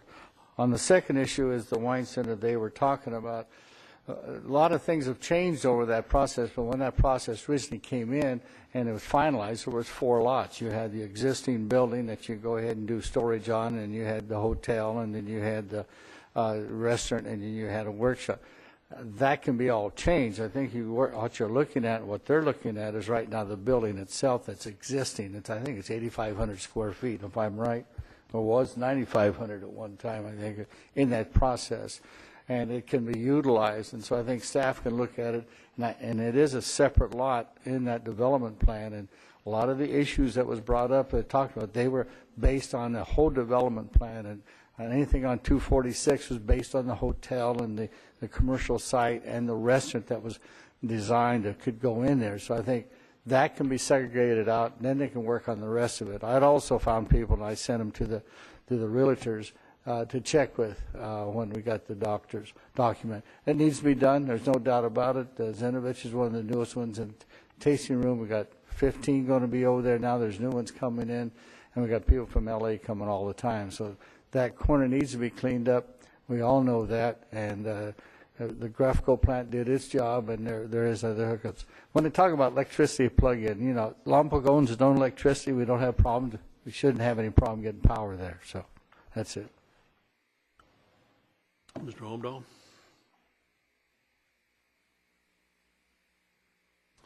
Mr. Mayor, council members, my name is Rick Roney. I was chairperson of the Sheriff's Blue Ribbon Commission that the sheriff discussed earlier. He accurately presented our findings, our recommendations, and I would urge support of Measure S. The one area we didn't discuss in the Blue Ribbon Commission that's actually become more and more relevant as time has gone on is the economics of the whole thing. When we started our study, we were not in a major financial crisis as a country, as a state, as a city. And there's significant economic benefit to North County from this project. There's a construction of an $80 million jail. There's probably 150 to 200 good-paying jobs to staff the jail, to staff the recidivism reduction programs that will occur. The recidivism reduction will be both North and South County, but a majority of it in North County. The operating budget of $15 million a year for the operation of the jail will occur mostly in the North County. So there's some huge economic benefit to this part of the county that will accrue from that project, beyond all the public safety and recidivism reduction and change lives. So that was not mentioned. We didn't discuss that in the Blue Ribbon Commission, and the sheriff didn't bring it up, but I thought that's an important element to bring into your discussions, because I know unemployment is higher in the north part of the county than you would certainly like it to be. Thank you very much. Thank you, Mr. Rooney. Does anyone else like to speak at this time? Seeing no one rise, we'll close the public comment period. We'll bring it back to the council. The next item on our agenda is our consent calendar. We have on the what are the wishes of the council on the consent calendar? Bob? I move that we accept the consent calendar. I second it.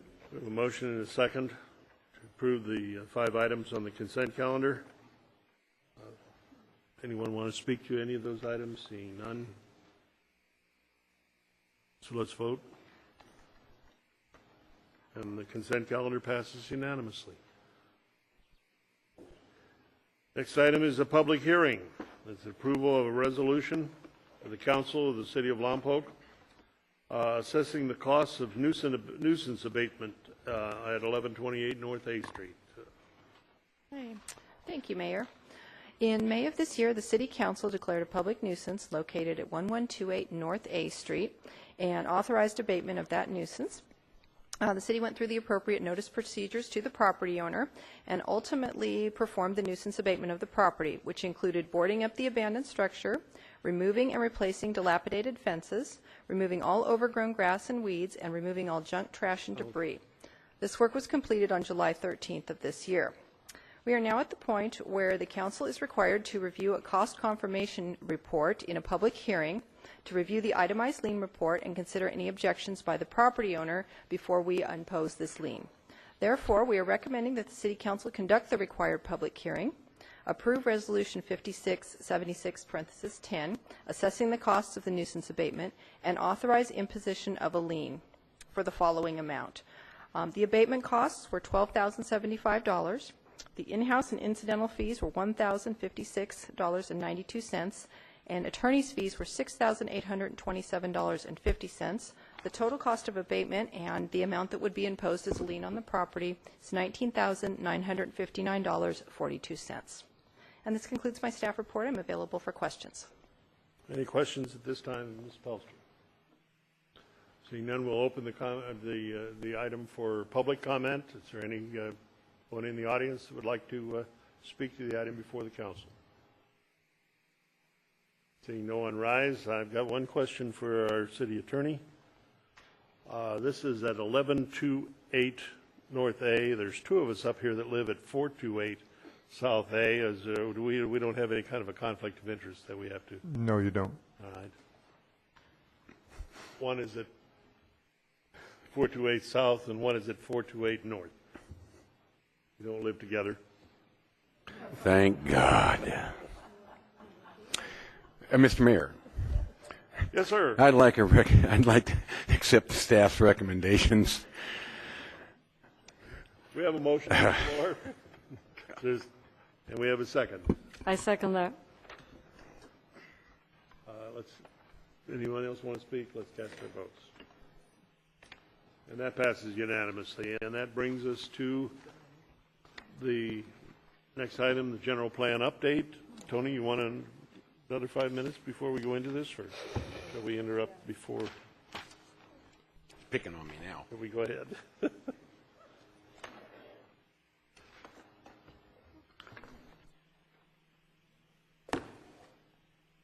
Okay, this general public hearing is continued from the council meeting of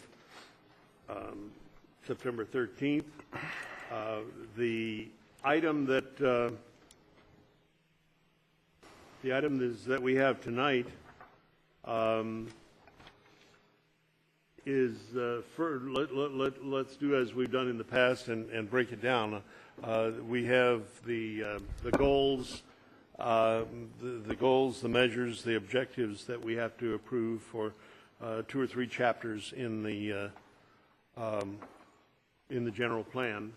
Mr. Dalton, you want to review with us what our actions should be tonight, or? Sure. Well, we have a PowerPoint presentation that describes the proposed changes to the elements, both the land use element map and the policies and goals and other text changes. Also, we have the decisions regarding the individual lot zoning consistency determinations. And so those could be taken really in either order. I'd like to hold the zoning changes and do them separate from the land elements of the new plan. Okay, then I'd suggest we start with the PowerPoint presentation that will summarize what's before you tonight in that regard. Ms. Martner. I have a confusion regarding the final EIR. Didn't we conclude the last time that we were not doing a final EIR? Well, there's a final EIR for the first phase elements, the land use, circulation, and housing elements, and that's called a final EIR. But for the phase 2 elements, the remaining elements, that will require a supplemental EIR, which will also then be a final EIR. What a final EIR means is you take the draft work that staff prepares to evaluate the environmental impacts of an action, gets circulated to the public, they comment, those comments are responded to, and changes are made as necessary to the draft, and that document with the changes and the responses to the comments is called the final EIR. I'm very well aware of that process, but as I understand in the last meeting, there was originally one of the first items was to approve the final EIR, but then we came later and said, no, we're not going to approve a final EIR because there will be changes to it depending on what.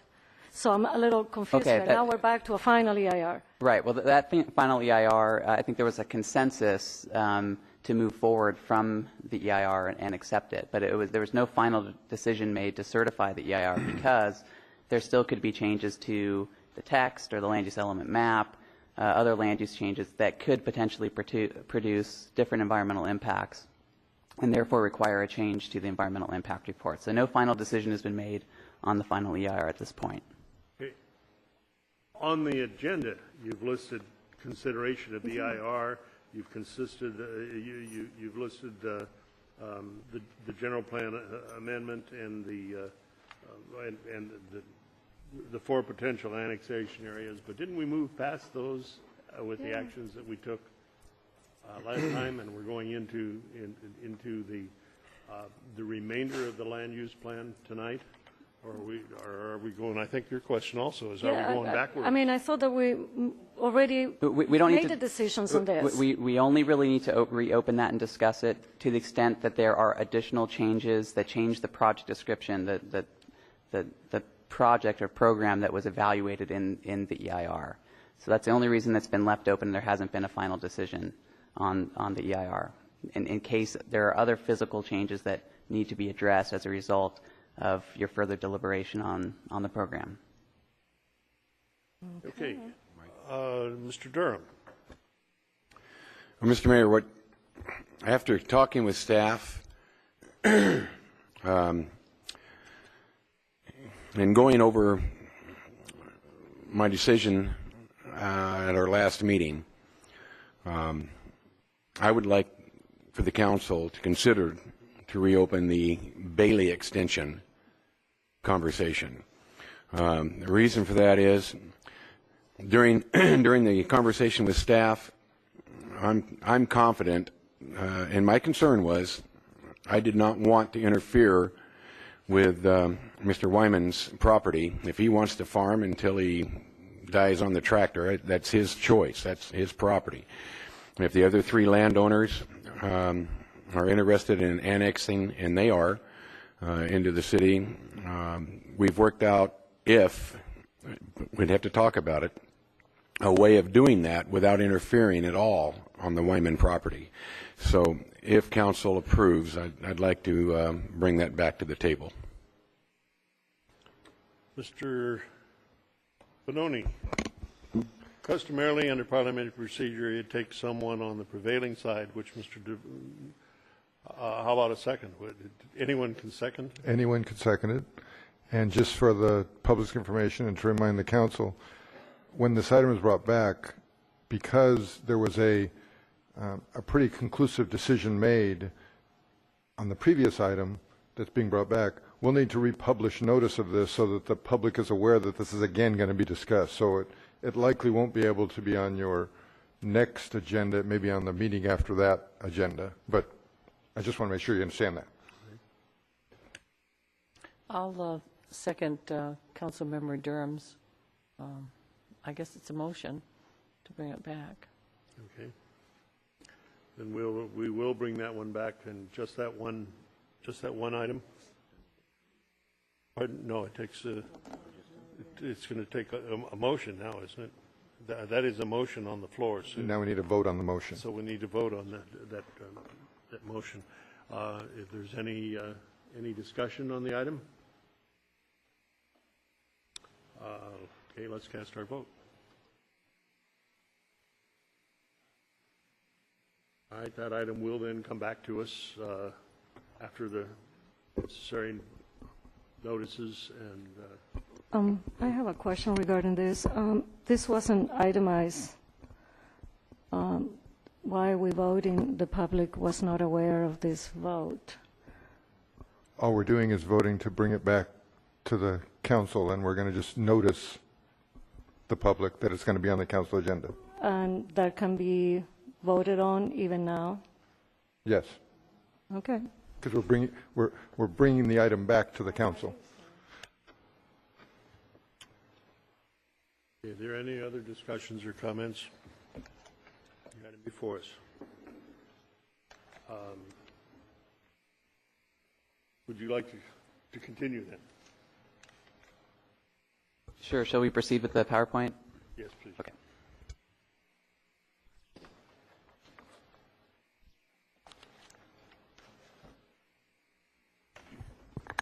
Well, good evening, Honorable Mayor, members of the City Council. Richard Dalton with Rincon Consultants.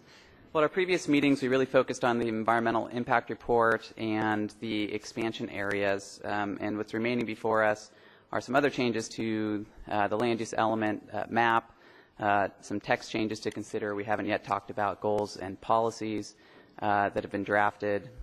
We still have the circulation element and the housing element before us, as well as the land use element map and zoning consistency discussion. So I'd like to begin by summarizing Planning Commission's recommendations with regard to items on the land use element map and text changes in the land use element. The first being the H Street corridor infill overlay, which would be an overlay area that would span from about Chestnut Avenue along H Street to about the H Street Bridge area. And it's composed of vacant and underutilized commercial properties. They're primarily developed in strip commercial centers. The idea of the overlay would be to promote infill redevelopment, including mixed-use development, and really set the city's expectations for what future development and redevelopment should be and should look like.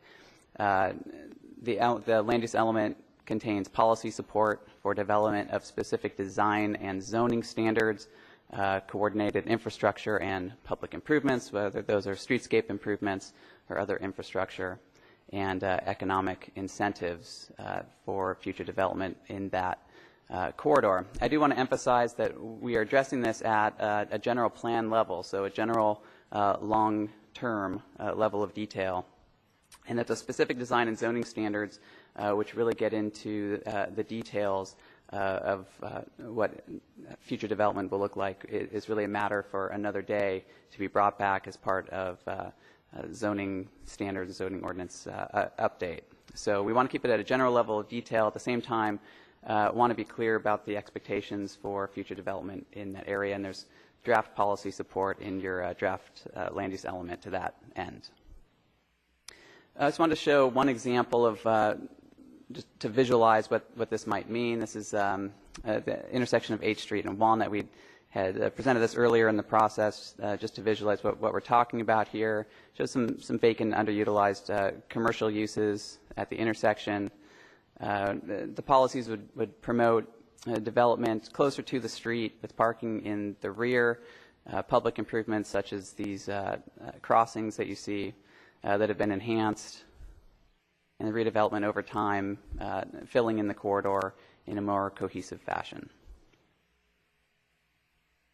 Another recommendation of the Planning Commission had to do with the Ocean Avenue corridor overlay. There's a lot of support for the 8th Street infill, and there was a general desire to bring some of those concepts to other commercial areas of the city. The character, of course, in this area, which spans from F Street east to the city limit on Ocean Avenue, and from K Street west. So in two separate corridors there that are on either side of the Old Town specific plan area.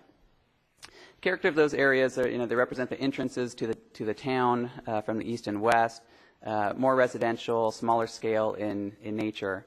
And the thrust of this corridor overlay would be to have development standards that would be included in architectural review guidelines to assure new development is attractive and has smaller scale frontage.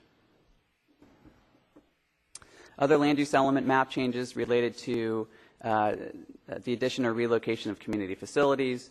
For example, the new DMV center, getting the land use designation of the new DMV center correct, reflecting its current use as a public facility, currently zoned as general commercial. The Dick Dewey's Community Center also is currently designated for general commercial, but should reflect community facility. And then, as we've mentioned, changes to resolve inconsistencies between the land use element map and the zoning map, and those are kind of on a parcel by parcel basis or district by district basis. And we have additional material we can discuss in detail, but as part of this overview, trying to keep it a little bit more general. The Planning Commission also had recommendations with regard to changing the text of the land use element. I recommended revising the mixed use designation to include increased densities and maximum residential floor area ratios, and also to revise the Old Town commercial designation to allow additional floor area and increased maximum densities for residential uses. The issue here is that in the past, these initiatives and planning programs of the city have kind of underperformed, haven't gotten the on-the-ground results, and developers have noted that the densities that are currently allowed, especially in the Old Town commercial area, were not high enough to allow the projects to pencil. So by allowing an additional floor area and additional residential densities in these areas, you increase the potential of actually seeing these projects on the ground in these districts. Other text changes related to adding community health and wellness goals and policies and references throughout the land use element that promote a healthy lifestyle and community health, meaning walkable communities, sustainable farming, things of that nature. And then other policy language revisions as noted in detail in the staff report. Those are the numbered revisions in the draft land use element in your staff report. The circulation element update Planning Commission recommendations also included adding community health and wellness program measures throughout.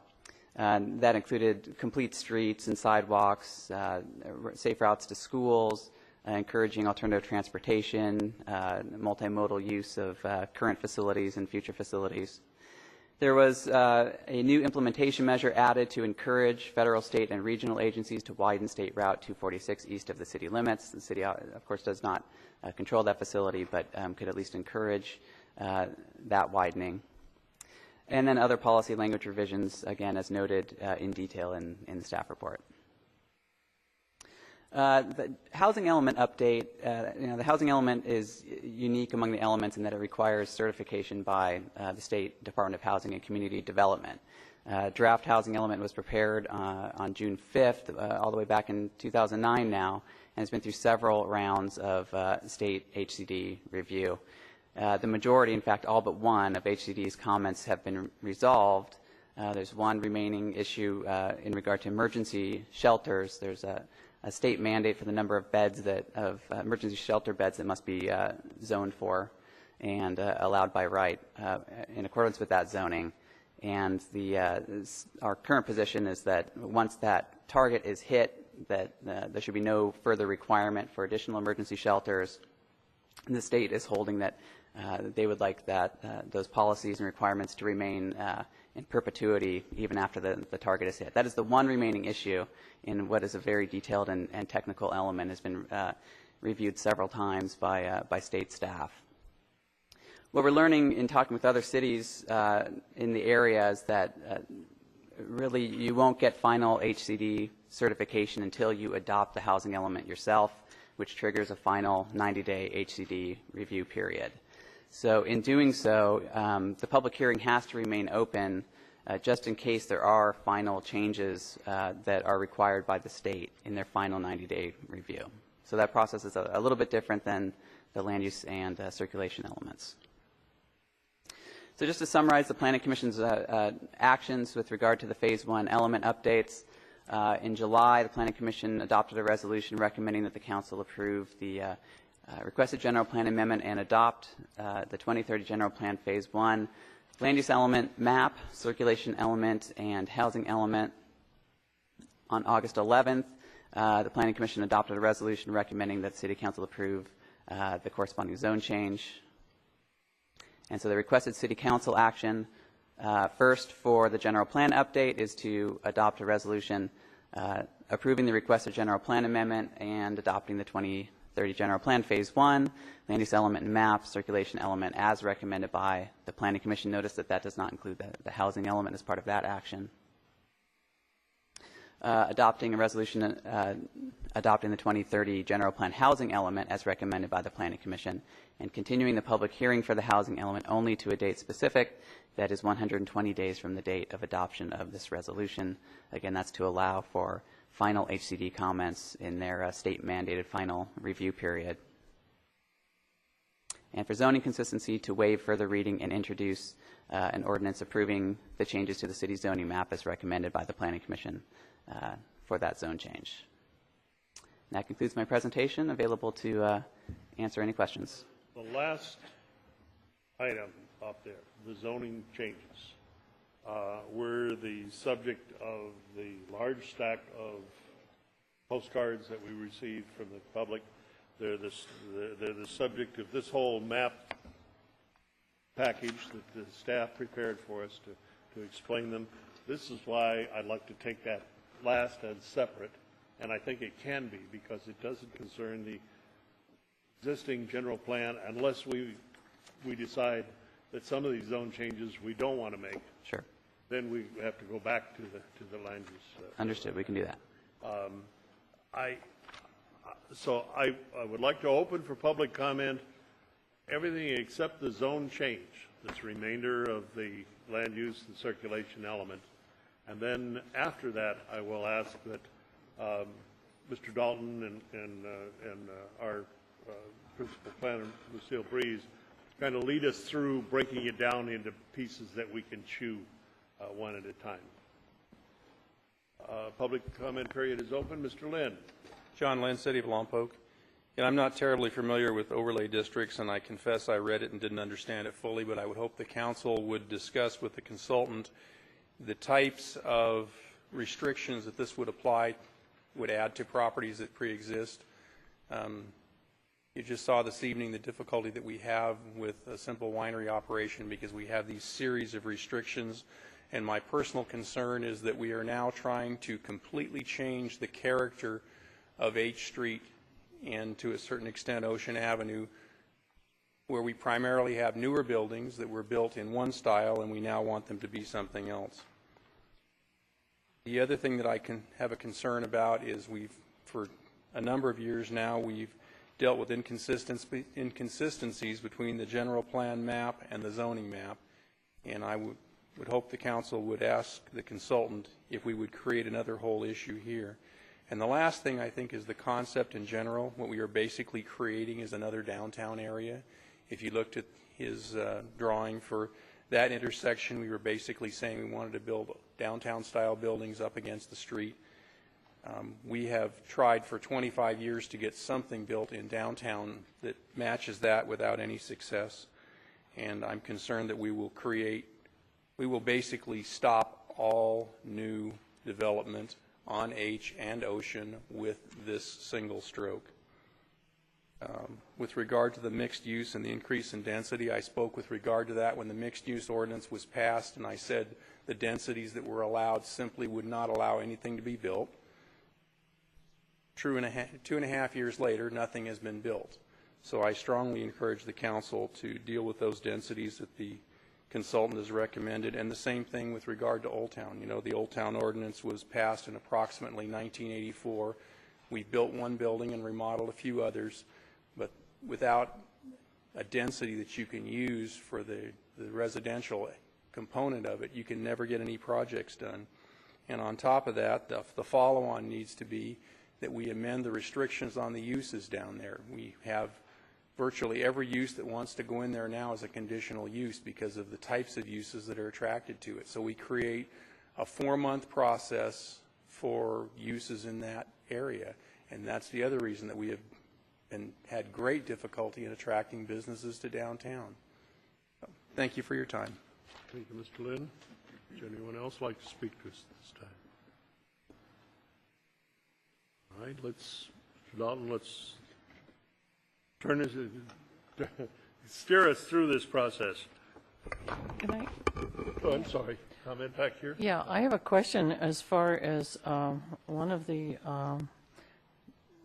to adopt the Phase 1 general plan elements. If we're going back and talking about Bailey Avenue, we can't do that. I mean, we can't approve that portion. I would agree, and I would say that that would also be true of the circulation element and housing element. So I think that those will have to wait for another day. Why the circulation? Is it? Well, because there are potential repercussions on the circulation system if you have to serve an expansion area outside city limits. Okay. Then we go home? Yes. Well, then, okay, I'm as confused as Councilmember Martner about the environmental impact report. We can't approve that either, then. No, I mean, we need to know, what the project is before we know whether the EIR adequately evaluated it. Okay, so then we can't. Well, we can. There's still actually a lot to discuss, though. There's, we haven't discussed the land use element policies, circulation element policies. A lot of those really don't relate necessarily to the expansion areas, or we have these infill areas that I think can be considered now without that other decision settled. Okay, thank you. Okay. Any other questions or comments up here? Mr. Martin? No? Okay.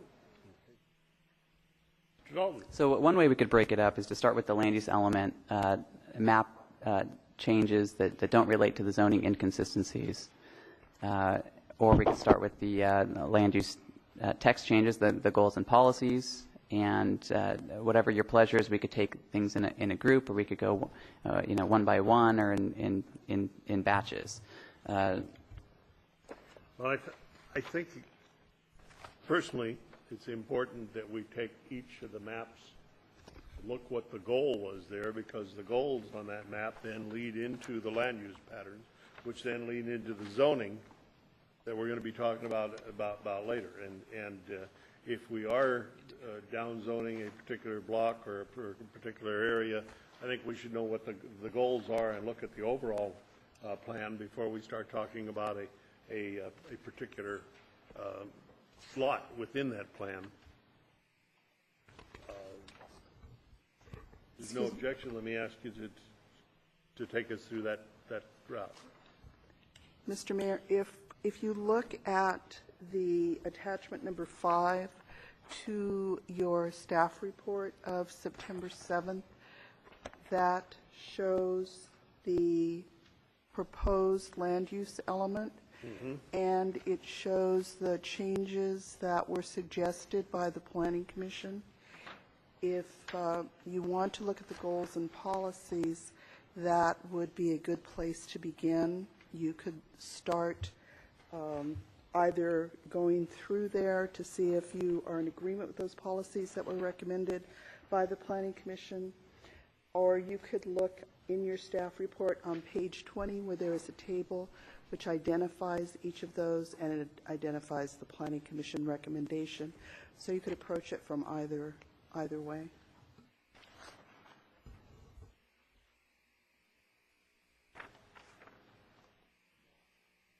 Page 20. Yeah.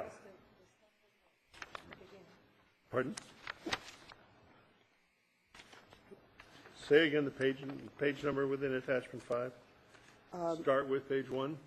Attachment 5 is the complete land use element, which shows how it is proposed and how the Planning Commission's recommendations are included in the text. That is also reflected in a different manner in page 20 of your staff report, which is simply a table reflecting the Planning Commission's recommendations for each item. That numbered table corresponds with the numbers that are listed in your proposed land use element. Mr. Mayor, Yes, ma'am. I would like to make the recommendation that we go and look at the staff report, because the staff report is listing the changes, what is being proposed, and also the Planning Commission recommendation. And that starts on page 20, the very beginning of this whole huge thing. Yeah, I am right there. Oh, okay.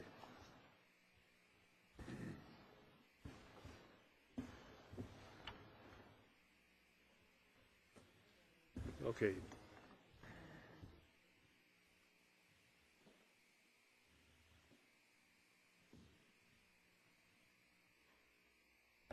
Then is your suggestion we go through each change, or do we want to look at page 20 and look at changes on that page, 1, 2, 3, 4, and then go on to 21? Are there any comments on page 20?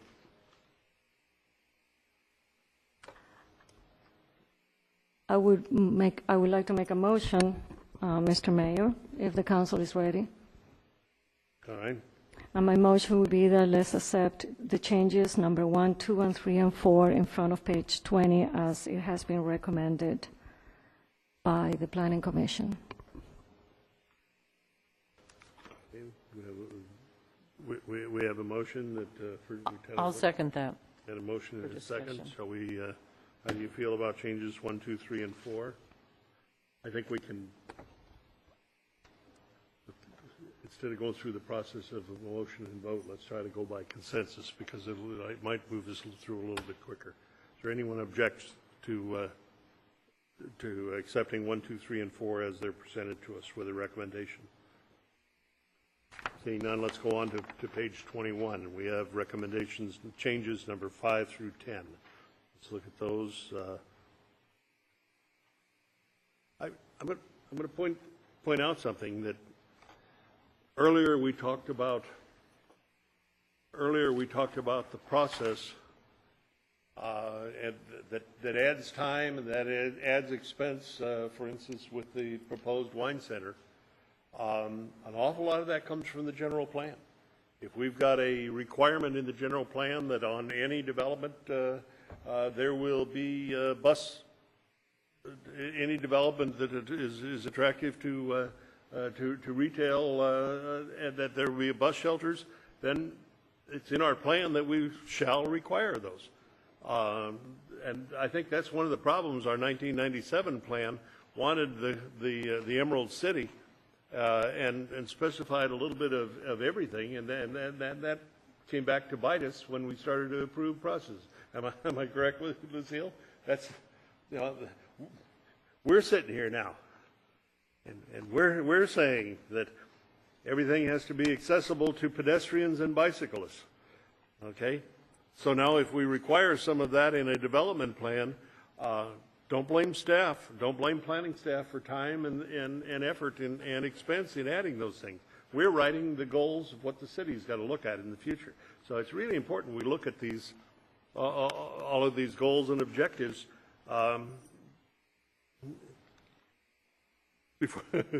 before we move on to them, because I think we've added a lot of things here that do contribute to the added costs and time and delays in the planning process. Anyway, items 5 through 10. You know, Ms. Rouget. Oh, I was just looking at number 8, change number 8, because that was one I had asked for about development, and that we pay attention to police and fire services before we're in an area where we allow development. So I'm happy to see that in there. That's okay. Anybody else have a light lit? I see no objections then to those. Let's move on to the next page. Item 11 through 18.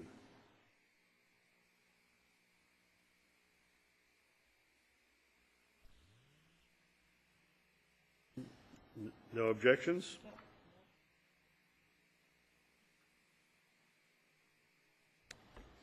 See, all of those then will be considered when we vote for a final vote for approval. Page 23 of 28, changes 19 through 25.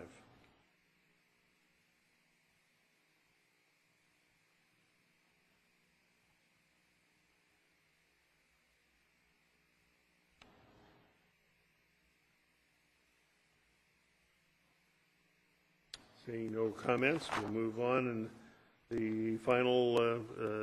Mr. Mayor? Yes. Just confirming that we're going on the recommendations from the Planning Commission. Yes. Okay.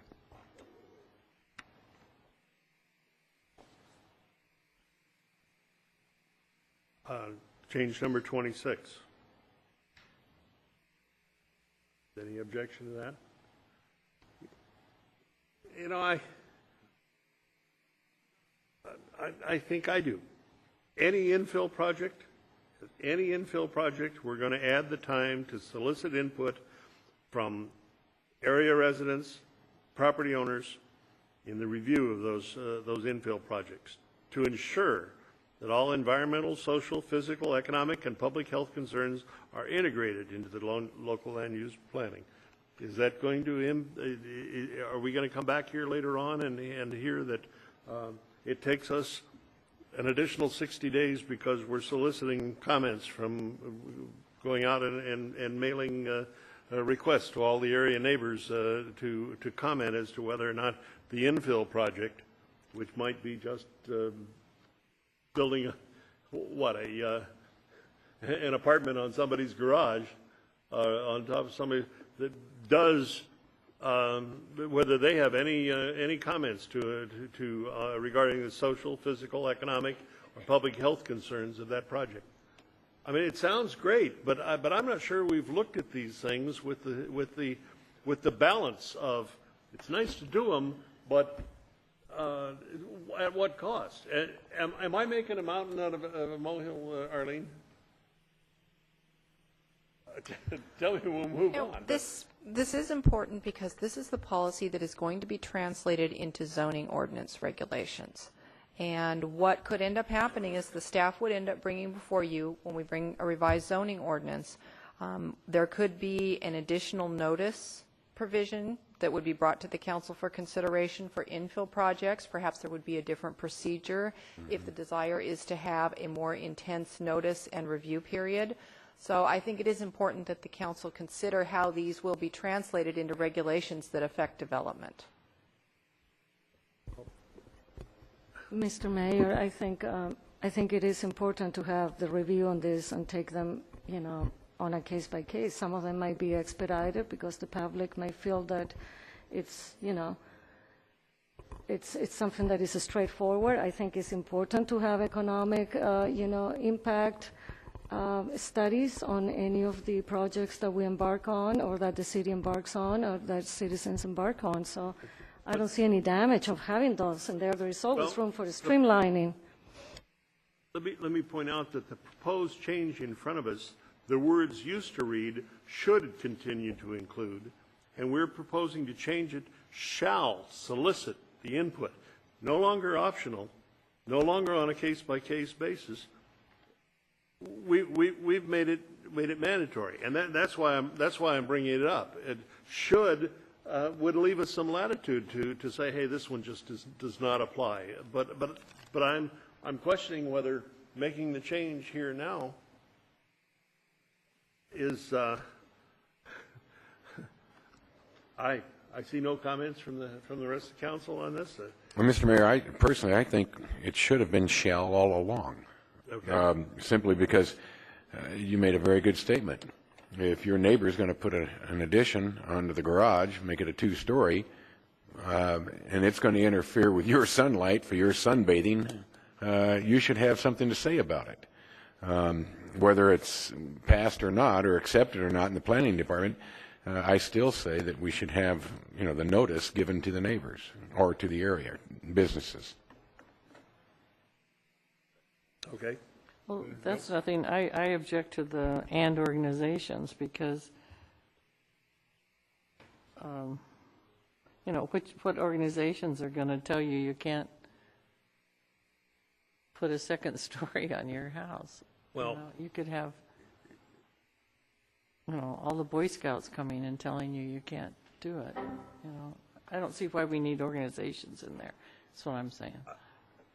Are you sure that's not referring to? Is organizations referring to businesses, or like the men's club, women's club? I mean, right. Again, that's something that we would be bringing back to you in a zoning regulation. That's the basis of the general plan is broad policies. We will be coming back to you and asking you, what do you want to do to solicit input from area residents, property owners, and organizations? How are we going to translate that into a requirement that an applicant knows that's what they need to do? Right. So, you'd have to send out a notice to all the organizations in town. Well, there's probably 200 and some organizations in town. Does that mean that? Yeah, but aren't you targeting the area of the development? I mean, if it's going to be developed at H and Ocean, you wouldn't send letters to Central and H, would you? Well, currently what we do is the standard public hearing notice. We post the site, we put a notice in the local newspaper, and we send notices out to property owners within 300 feet. This implies an enhanced notice procedure beyond what is basically required by the law. And again, we would come back to you with a zoning regulation to ask you, what do you want that enhanced notification procedure to be? Do you want to notice a wider area? As you mentioned, do you want to have a list of organizations that would be sought in commenting on it? It would need to be translated into zoning regulations. But you are looking at an enhanced level of notice and participation invitation. Then I agree with you, Ms. Roger.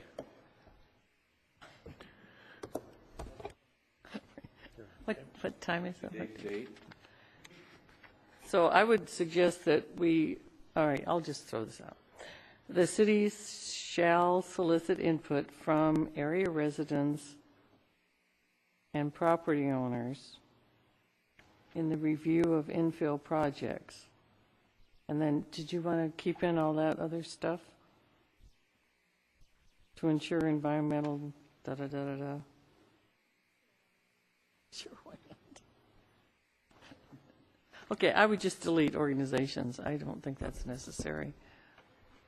Okay.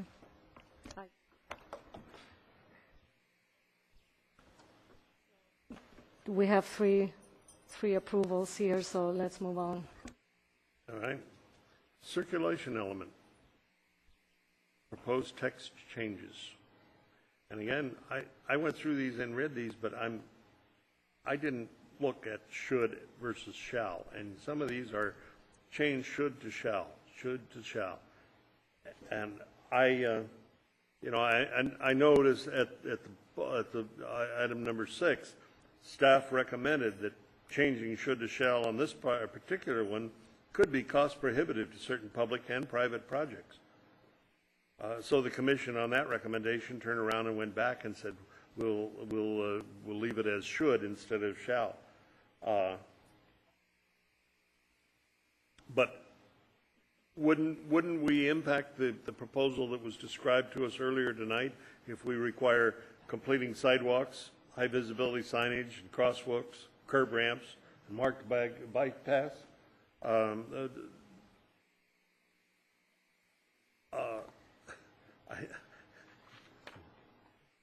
What are the wishes of the council on items 1 through 6? No changes?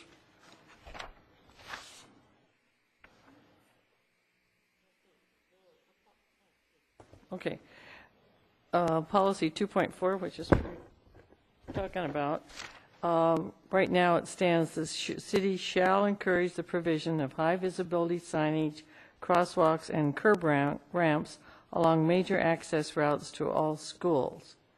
For newly proposed schools, this is about schools, the city shall work with the school district to ensure the provision of complete sidewalks, high visibility signage, and crosswalks, curb ramps, and marked bike paths as part of development. There doesn't happen to be a school down there on. Well, the policy is about schools, policy 2.4. Okay. And this was put in as a safe routes to school, I think, part of that proposal. Okay, you want should remain in there or shall? I'd say shall. I say shall too. The note says the planning commission agreed to retain should. But the proposal is listed as changing should to shall. Arlene, do you remember that conversation, or Lucille? Well, the proposal was that the language should be changed to shall. However, any development along the route to school would be absolutely required to do it. It wouldn't just be the school district. So it would increase, it could potentially increase costs to developments. So is the planning staff's recommendation to the planning commission to retain should. Okay. I'm inclined to go along with staff on this one. With leaving it as should. Leave it as should. That's my.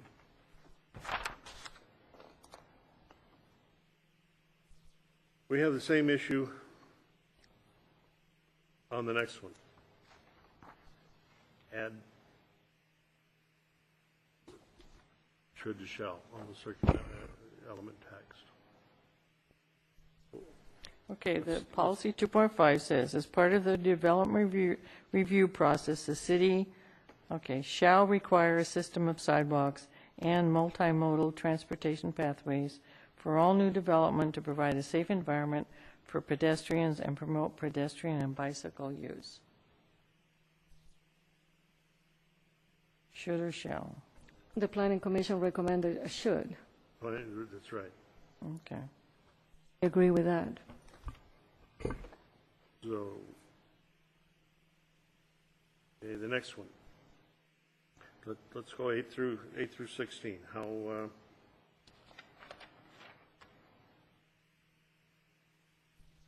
do you feel about the rest of them on that page?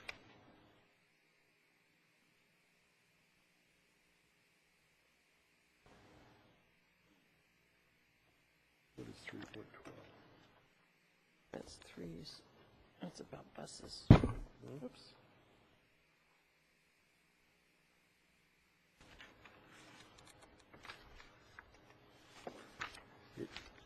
You know, 3.4.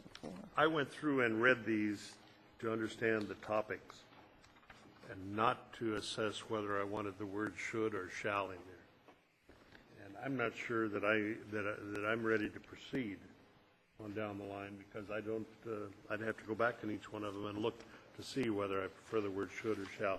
In one case, we're changing the text for something that used to say encourage this to be done, and we're changing it to require that this be done. And I didn't look in enough detail. I don't know whether anybody else feels that way. We can continue if you all studied it more than I did. Bob? Mr. Mayor, I sat in on a lot of the Planning Commission meetings, and there was a lot of discussion with staff versus should and shall, and I don't think the Planning Commission took any of this lightly. They discussed it with staff on numerous occasions. So I'm very comfortable with the placement of should and shall. I think it almost became comical with the amount of discussion over that, and I'm feeling real comfortable with their recommendations. Okay. Mr. Mayor, I think that that is correct. I mean, the Planning Commission has spent a lot of time doing this, and I would just, at this point in time, I would like to take the recommendation in the shalls and the shoulds, and instead of us going through every single policy, because we're talking about having a very long meeting. I mean, if you want to extend this meeting. No, I really don't want to drag this. Okay. Okay. If anybody, I'll try to keep up. Mr. Mayor, may I just indicate, I just feel the need to indicate that I understand the discussion. I understand the significance of the should and shall, but I think it's important for you to recognize that if all the shalls stay, then think about the discussion you had earlier when someone stood up and talked about trying to have the city do things more quickly and the city do things with less, be less onerous. That's their words, not mine. I think this is the document where you give that direction to staff. So, because when staff reads shall, staff is going to say, well, they really think this is important. So they're going to put more emphasis on making sure that certain things happen in a certain way. If that's something that you want to see, that's terrific. But I just felt we need to make sure that you understand that that's what's happening based on the conversation you had earlier tonight. So if that is the case, point well taken, I think the staff needs to tell us how long these shalls are going to add to the process. I mean, it's very difficult here to make a guess that the process is going to be extended because we're doing a should versus a shall. So now we're talking about having to provide an analysis of really what is the implication of a should versus a shall. And that puts more burden on the staff to really say the process is this lengthy today, which I am asking when I requested an agenda item, and it will be extended to this if we do this. And then the city of Buellton is doing that. Okay, so now we're really talking about getting to be with the statistics and with actual facts of what it will be, as opposed to guessing that it's going to take longer or less. If I may, and it's not just the process, it's the ultimate conditions that may be imposed because the council policy is you shall do this stuff. That's right.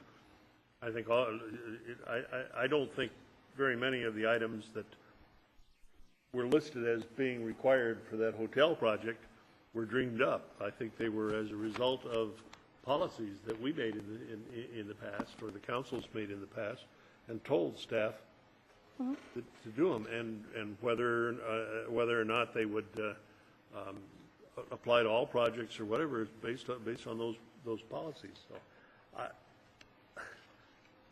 So I think I don't know. I just don't want to. I don't want to give too little attention to this, and then later on find that we told staff to do something that added time and created a greater problem for development going through the city.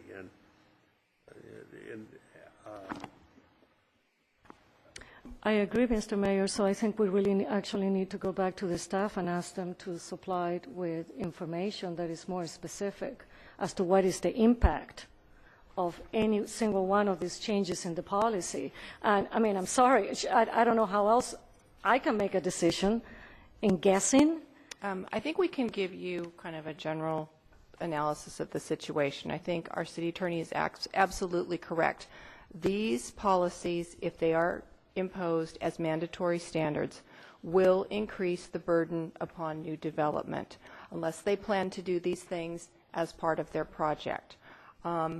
It may not result in a noticeable increase in processing time. It probably will increase it to some extent because there will be more regulations. We will have to check plans to be sure that those regulations are provided in the plans.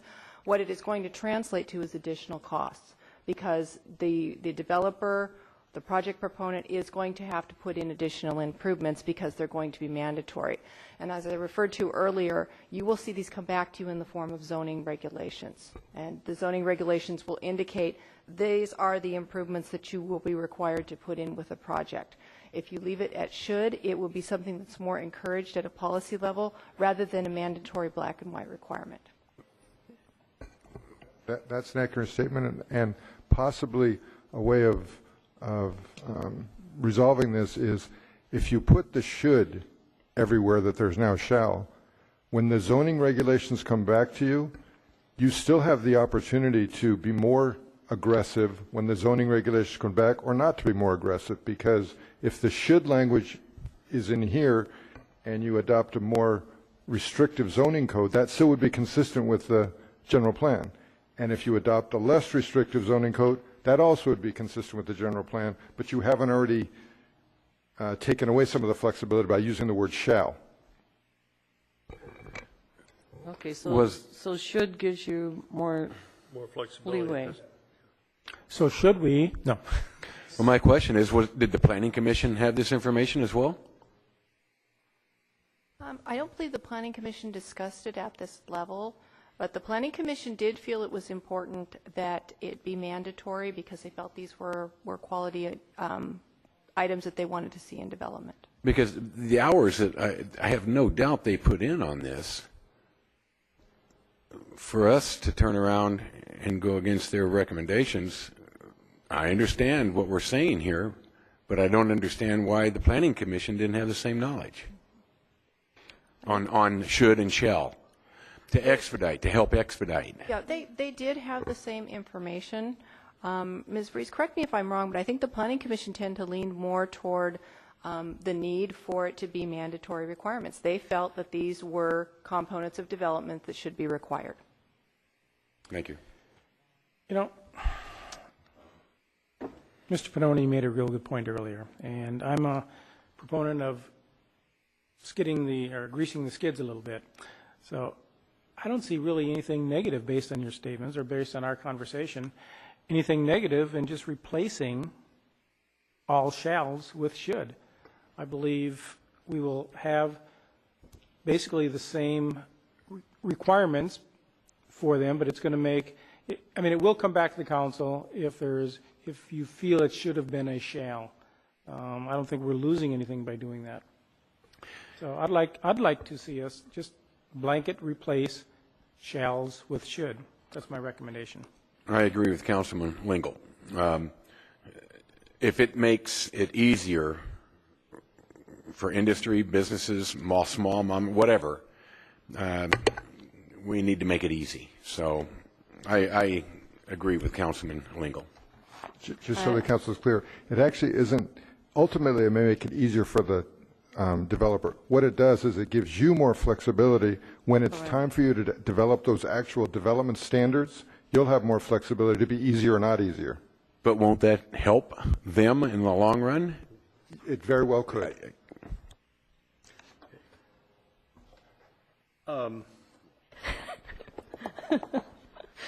Yes, I agree. Let's go back to should. Okay. Let me make a suggestion. The concept of should versus shall, because in some places we've changed support to require. Well, and supports the addition of this versus requires the addition of this. If we say it supports, it still gives us the same flexibility. So let's make it a little more, let's apply the concept then across all of the. We got it. Good.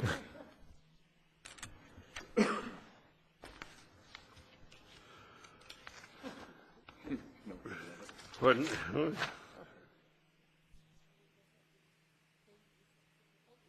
Okay, we have gone through changes 18 on page 26. Are we going to do the same forward? Do we want to look at for any other subjects on the rest of them? Or are we going to accept them blindly or is that all of them? Is that all? Was that all of them? Those are Yeah. The changes?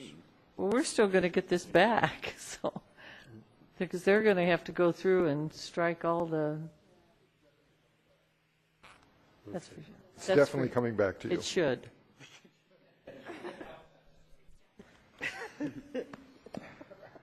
Okay. Lead us now. Where should we go next? Where shall we go next? return vote. Land development changes. 18. Well, we tend to blame the planning commission for everything, and we initiate it. We do it.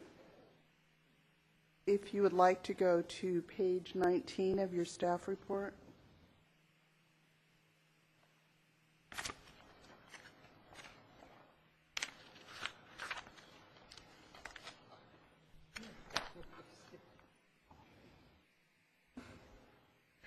These are the changes that Mr. Dalton referred to that are really reflective of what is in the ground at this time. These are the changes that in your general plan designation, you're changing the community center, the Ellen Hancock training facility. We're removing a park overlay. The new DMV building on Pine Street is being adjusted so that it shows as a community facility. And these changes are your general plan designation is your first column, what's current and is what is proposed, and then your zoning designation is your next column, which is the corresponding change so that you have consistency in the map. The old DMV building is being changed from community facilities to a mixed use, which is what the surrounding building is. And here you are also adopting your H Street overlay and the Ocean Avenue corridor as it was shown on the map. So these are the changes to the land use map that are general, what is actually in existence and what is proposed in the text change that you've just looked at and approved. Mr. Mayor, may I ask a question of Lucille? Yes. And when it says none, that means no change is going to happen? There was just that park overlay. It's removing if you're talking about the 94 point. GP, on page 19, GP6. the one that says GP6? GP6, there was a land use designation that was on property that was outside the city jurisdiction, so it's a cleanup of our map. So that none means it's not going to be We're designated? not going to be there anymore. Okay. Does our general plan have to be so specific and our land use so specific that if we have a building that's rented by DMV and they move to a different building and they rent a different building, or like the post office is rented and they move someplace else, we've got to process a general plan amendment to change that from a public facility to a private business or whatever. Are we that specific with our every lot in the city? We are specific. We do not necessarily process an individual map change, but when we have the opportunity to update our map, and if we have a map change, since we are allowed to update our land use map under our general plan 4 times a year. If we have an opportunity to do so, then we would like to make sure that we have the most current information. So okay, that just seems. If I can ask, that seems to be far more detailed than it has to be. But the particular uses, using the example that the mayor was using, if the DMV wanted to go into another place, that other place may be designated something different, but at least it would permit that kind of use, because if it didn't permit that use, it couldn't go there. So in other words, although there's specifics, they're written in such a way that a use like you just described could go somewhere else without having to change the general plan to permit it, but to make it clear later on they may change the general plan. That was my concern. If suppose there's a postal annex, just a small building in the shopping center that happens to be a post office, and we have to change that designation, and then the post office decides to close that substation and bring it back, and FedEx wants to move in doing exactly the same thing, would we have to tell them they can't move in until we make a general plan change and a zone change? That's in a general commercial use, and because it would be a retail type use, a small substation, and we've had that instance when Corky's had their general post office annex in that general commercial use. That was fine. This is just a long-term use that is going on. There's a long-term commitment by the DMV at that location, and what we're doing is simply acknowledging that on our map. Okay. We have, what, 8? I'm sorry, Cecilia? I guess the question that I have regarding these specific ones here, and I'm trying to put this together with this, with your summary of all the requests that we got, the public comment that we got. So when you're talking about GP, well, the one that I'm actually looking at is GP8. Is that map 8 in here? No, That's totally different. That is totally different. Okay, so that's why I'm getting really confused. That's the changes. The maps that Why we're do we talking have about different here maps with different numbers? are the maps that are attached to ordinance number 1566. And that is the attachment number 4 to your zoning, or to your staff report.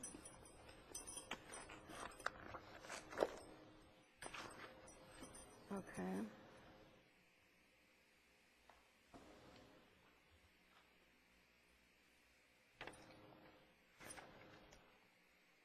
Is there any comments in here on this proposed zone change? None? None. Okay, thank you.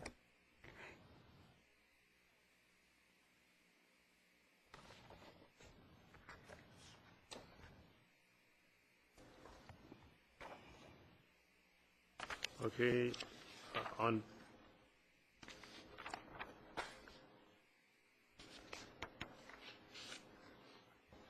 I'm sorry. page 19, we have 8 maps numbered 1 through 8, and then at the top of the next page, we have one numbered 15. Pardon? 9-5, okay, it's. Are there any comments on the council on any of those, including the 2 on the second page that are in this block?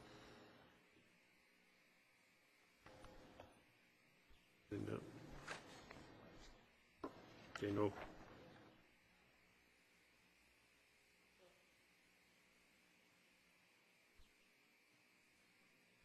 So I don't see any comments. All right, let's go on to page 20. No, that's where we started before, right? Okay. What next would you suggest? What we would like to do is, I'm sorry I skipped over the page 26, discussion on the housing element. Okay. this is one that you would like us to, can we approve it, or do we still have to wait for ensure compatibility with all the other elements? I think this is the one that you would like us to approve so we can start the calendar at the state level.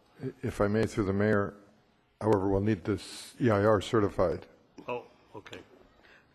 When we come back and at the meeting where we adopt all of the resolutions, that's the meeting that we would request that you adopt the separate housing element, which specifically, as Mr. Dalton explained, leaves the public hearing open for a period of 120 days from whatever date you do open or approve that particular resolution, so that we have that flexibility. If we have any changes that need to be made, we can do that. All right. If I may, again, sorry for this back and forth, Mr. Mayor. Should we open the public hearing tonight on the housing element? We've not done that. Yes, that would be the absolutely correct thing to do. I'm sorry, I didn't understand the recommendation. Just before we end tonight, you want to open the public hearing on the housing element discussion? Right now. Correct. All right. We'll open the public hearing. Any questions, any comments from the public on the housing element? Mr. Lynn.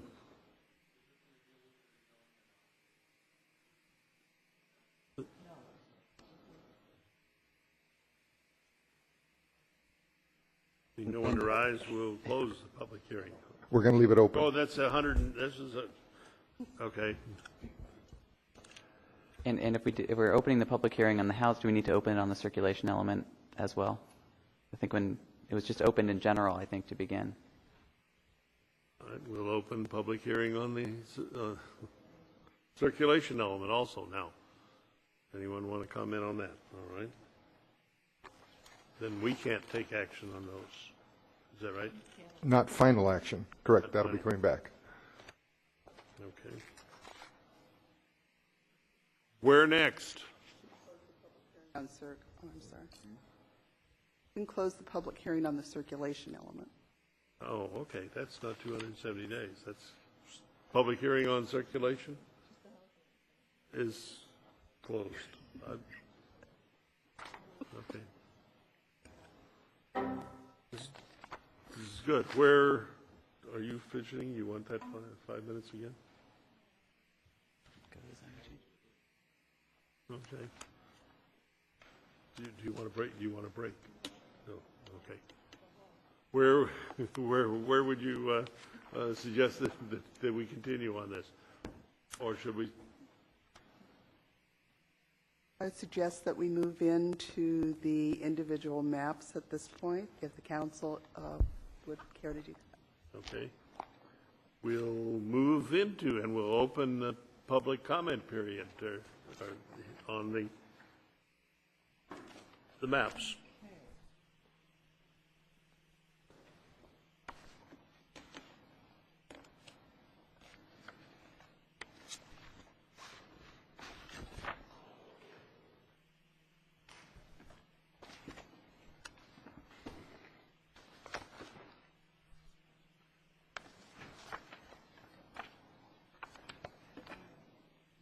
Mr. Lynn.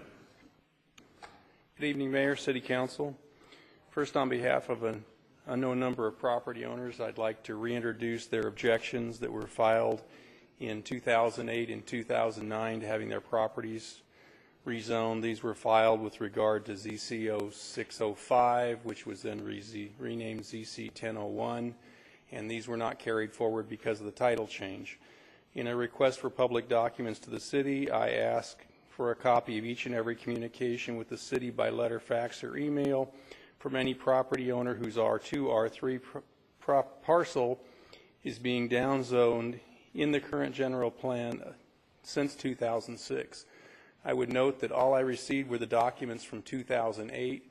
I am aware that Mr. Gonzalez filed approximately 70 objections in 2006 on behalf of property owners, which the city was unable to produce, and I have a great deal of concern with that. Second, I have a great deal of concern with the notices that have been sent, and although they are certainly legally correct because I know our city attorney reviewed them. I think that they probably are so benign in nature that no one reading them would have any understanding of what was about to happen to their property. I would quote from the notice of August 11th, the Planning Commission consideration of a recommendation to the City Council regarding a series of zone changes to amend the city zoning map. The proposed changes are necessary to achieve consistency with the land use element map. Certainly doesn't put one on the alert that something bad is going to happen. It is a little better than the one that was issued in 2007 that said there will be no change to your current use. So we have come up a step from there. Or the one for the September City Council meeting that said a zone change to amend the City of Lompoc zoning map to achieve consistency with the land use element. I don't know how many disclaimers you read from financial institutions about things that are going on, but they generally start out something like this. Your property is being considered for down zone. You need to respond in person or send a letter by X date. If you are unclear about the impact to your property, you should consult your real estate, financial professional, or attorney. Okay? That's what our notice needs to say so that we are really giving people a fair notice. Secondly, I believe that the whole process is inherently backwards. These people have a property right that they have had, some of them since 1888, okay, when the city was founded. Their property right is to use this property as it's zoned today. What we are asking them to do is to defend their property against having this taken from them. On the contrary, we should be sending a letter to property owners saying, hey, we're doing a general plan update. You have an opportunity. If you would like to have your property downzoned, fill out this form and send it in, and we'll be happy to downzone it for you. That is the approach we should take. We are forcing people to defend their property. Many of these property owners who contacted me after I sent letters out in 2006 are scattered all over this country. You know, they are second, third, in some case, fourth generation owners of the same property, and they have no idea what's going on in the city of Lompoc. And when you get a notice like this, you have no idea what's going on. So in the interest of fairness, number one, until the city staff can produce those letters, whatever you want to call them, from 2007, I don't believe this council, in the interest of fairness, should proceed. Number two, I think these notices are completely unfair. And number three, I believe the process by which we do it when we force people to defend their property is wrong. Thank you very much.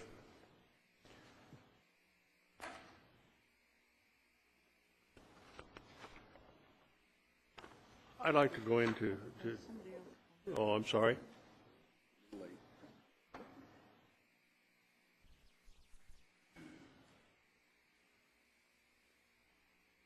Sorry, thank you. I'm a first-time homeowner, and I live on the south side of town. Our house is Zone 2, and we do have 2 homes on that lot. They're older homes. They're very quaint, but you know, buying the houses, we were, you know, hoping to, just have a nice house in Lompoc.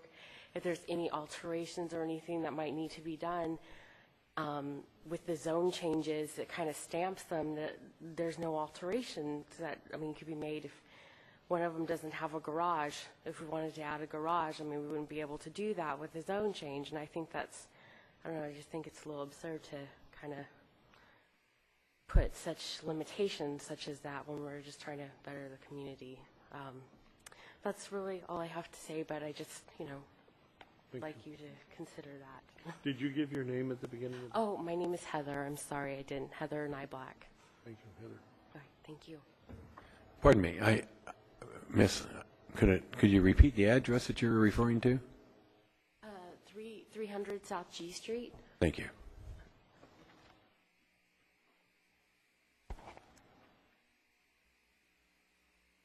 The next in line to speak.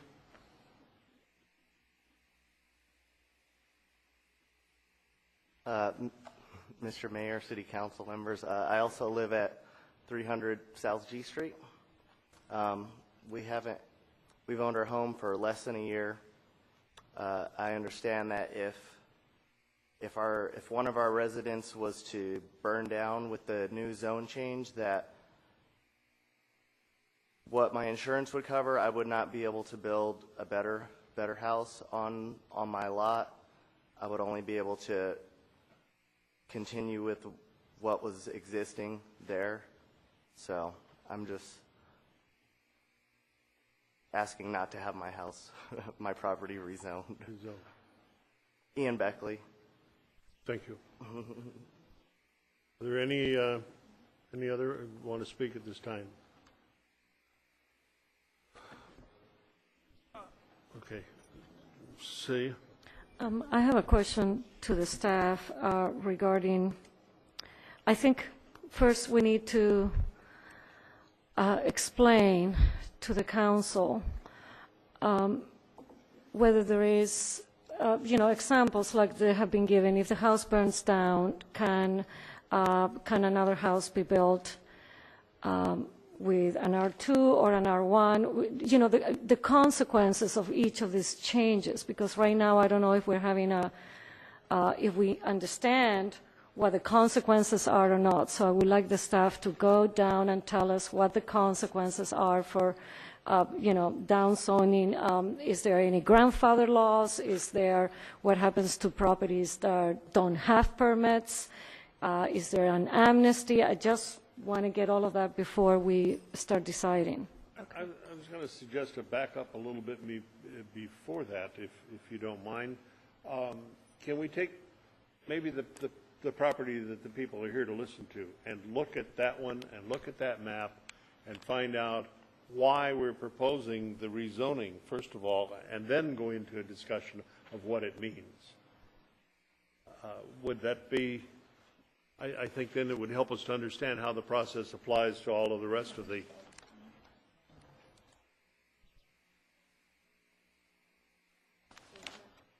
Map 5. Do you mind if I agree. No, I agree. Right, It's a map 5, 300 South G Street.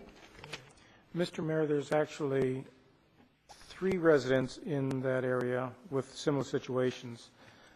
300, 310, and 334 South G are all currently R2s, and we would be rezoning all of those to R1. So this couple right here probably speaks for 3 property owners. Mm-hmm. They're all R2. They are. They're currently R2. We're proposing R1, though.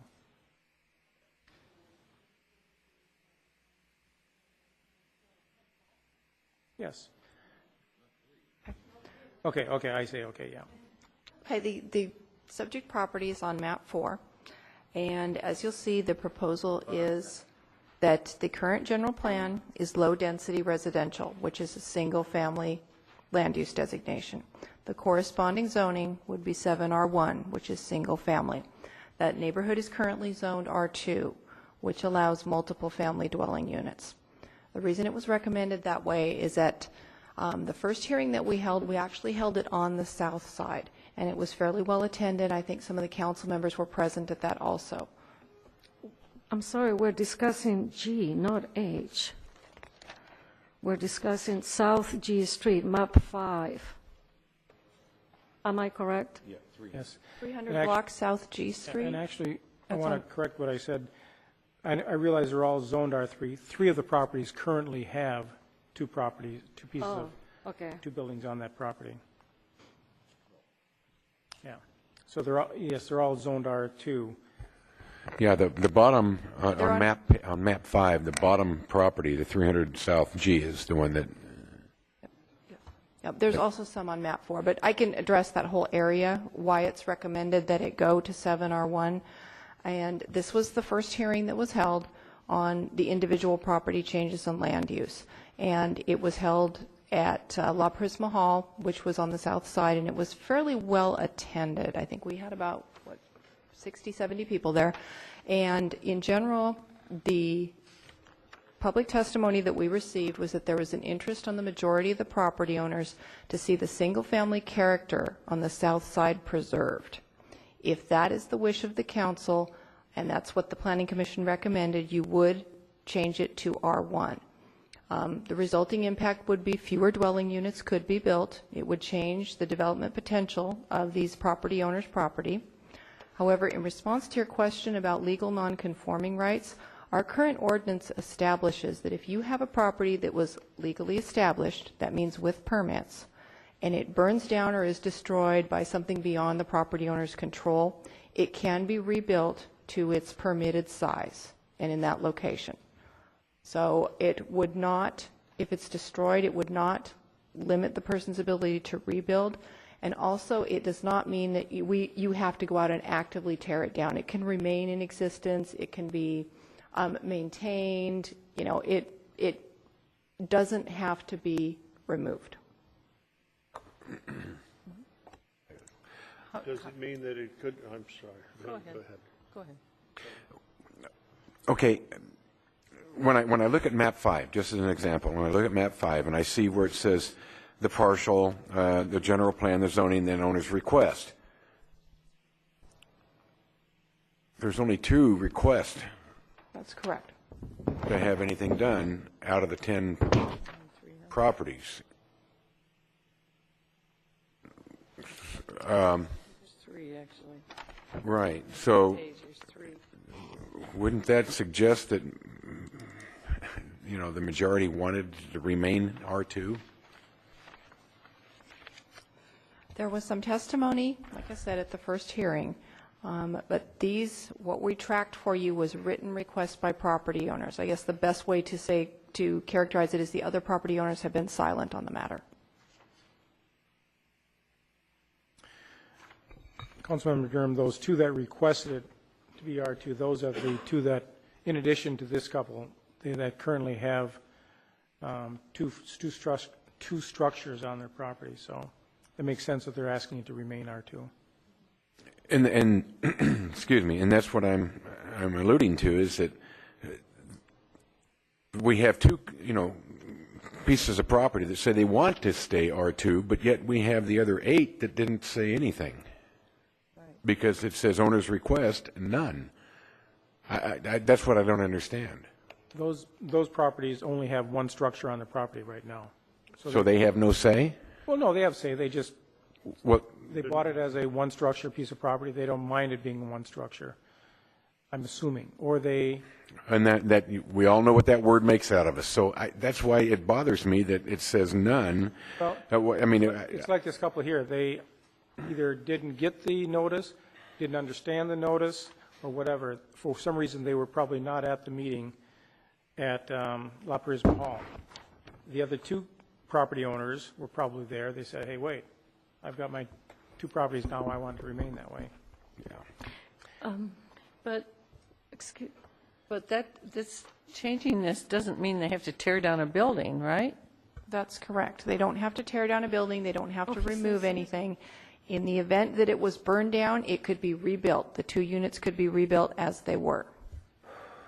Only as they were. If they want to upgrade it in any way, they could.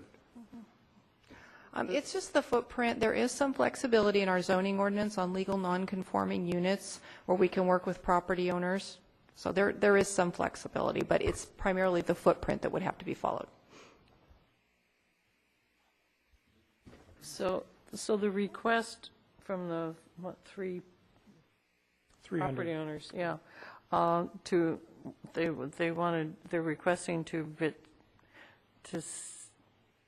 change to medium density residential and R2 instead of low density residential, yeah? Stay. So they're currently inconsistent. The general plan has it at the low density residential. The consistent zoning would be the R1. What they're asking is that they want the zoning, which is currently at R2. We have an inconsistency here. They are asking that you leave their zoning at R2 and change the general plan to go up to medium density. Yeah, but if you do that, then you have to do it for all the rest of them, right? Yes, You can't because just take a house here, a lot here. That's and do correct. that, because that's illegal. That's correct. I have a question regarding this inconsistency. For how long have we had this inconsistency? Since 1997, when the general plan was adopted, language was adopted that said if someone wanted to develop on an inconsistent property, they actually had to pay to process a zone change to bring in a consistency. Then in 2006, we brought a general consistency change to bring all those properties in consistency with the land use element, and the council approved a good portion of those, but these properties on the south side, they left the inconsistencies and directed us to start this general plan update process. You know, one of the problems that I have with this whole thing is that if you buy a property in the last, 2 years or 3 years, and you bought a property that was zoned R2, and then the city turns around and goes and rezones you to an R1, you are losing an additional X number of dollars in the property that you bought. So I'm having difficulties with having us come in and do this. You know, so there's got to be some kind of a time thing here where we need to implement these changes. I mean, we can't have a property owner buy a property and a year later have it downzoned. This is what initiated this general plan update, because the council wanted the option to either change the land use map or change the zoning to achieve consistency, because we did want to end this situation. If I may, Mr. Mayor, in addition, just for the council additional information, because these properties or some of these properties are currently designated by the land use element as low density, if there's a single family house on it now, and even if it has an R2 zone now, even if today, before any of these changes, someone came in and asked to build another unit on that R2 lot, the city couldn't allow it, because the city can only approve a project that's consistent with its general plan. So if the general plan says it can only have one unit, which is what it says right now, then all of these properties that don't have 2 units will never be able to have 2 units unless the general plan designation changes. And as to those properties that may have 2 units already, even today, if they wanted to tear one down and rebuild it, they couldn't, because it's designated as low density under the general plan. Yes, and just to tag on to that, the situation you described, the current general plan puts the burden of changing that zone to match the general plan land use element on the property owner. That's what we're trying to correct. But we couldn't change it for just one property. It would have to be changed for the whole block. That's true.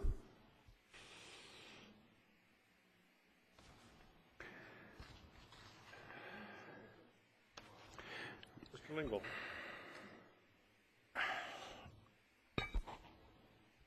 Let's take this couple back there. So is their property considered then like existing non-conforming? They're currently designated in the land use element as low-density residential.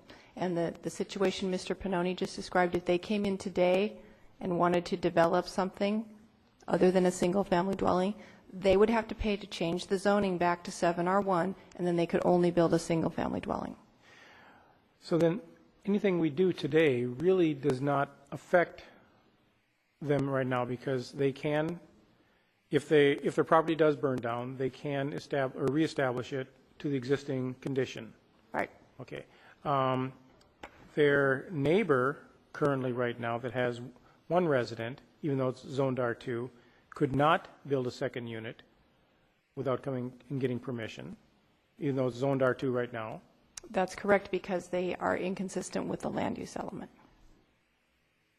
So it sounds like what we do tonight really does not, someone correct me, but it does sounds like it doesn't really affect you. Why don't you come on back up? I want to hear from them. Come on up. I don't see where it's going to affect you, other than if you wanted to build a second story, maybe on your existing second unit or something like that. Well, or just like, I mean, not that we'd ever want to build a second story on it, but, I mean, one home doesn't have a garage. I mean, it could use one. It doesn't have any kind of storage place at all. It's the original house, very small square footage. If we wanted to add to that, that's the only thing that it seems to what I have read, and just on this right here, that the footprint, the stamping of it, there's no way of being able to. Ms. Pelzer is going to address that, I believe. Okay. You could not expand the existing dwelling unit. That would be legal nonconforming. The legal nonconforming section of our ordinance provides that you can make additions to the property and improvements that lead you toward conformity. Today, currently covered parking is required, so if these property owners would like to put a garage on their property, they would be moving toward a conforming situation. We could work with them on that. So us rezoning this is, I think it's an excellent example. By rezoning this to R1, we really are not affecting any property values right here. I mean, because a person that has one unit remains one unit. Is that correct, Arlene? Yeah. Are you happy? But she could build it. They can put a garage on there. They can. I mean, yes. Yeah. Because they're moving towards a more conforming piece of property. They're actually becoming more compliant than you are. Yes, right you're now. moving toward compliance with today's current code. Okay. Okay. That helped, I think. With that understanding of what probably applies to all of these maps, shall we go back to map 1 at this time and take them in order? Do you see a problem with that? Can I? You know, Ms. Pelster, didn't the Planning Commission just approve all these maps?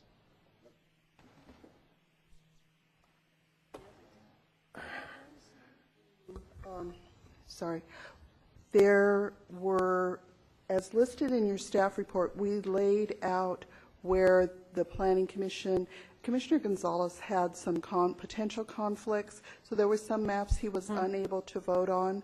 So we took them in order, and where he was able to vote the entire commission with Commissioner Hayne being absent, they did vote on certain maps.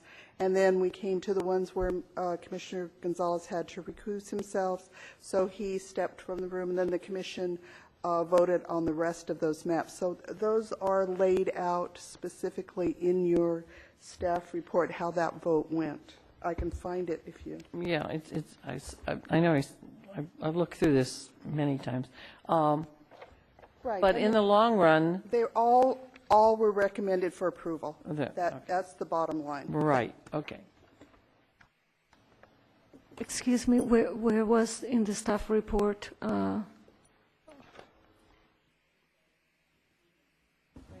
Yeah, because the Planning Commission was avoiding certain maps for a conflict of interest, it really doesn't, there's no kind of logical sequence to it. We had to pull out those maps where that particular commissioner could not vote. And it's on page 18 of your staff report. Any other questions? Mr. Mayor, Mr. Lingle. yeah, Mr. Mayor, with your indulgence, Mr. Lynn had a comment that I didn't hear, and I'd like him to repeat that.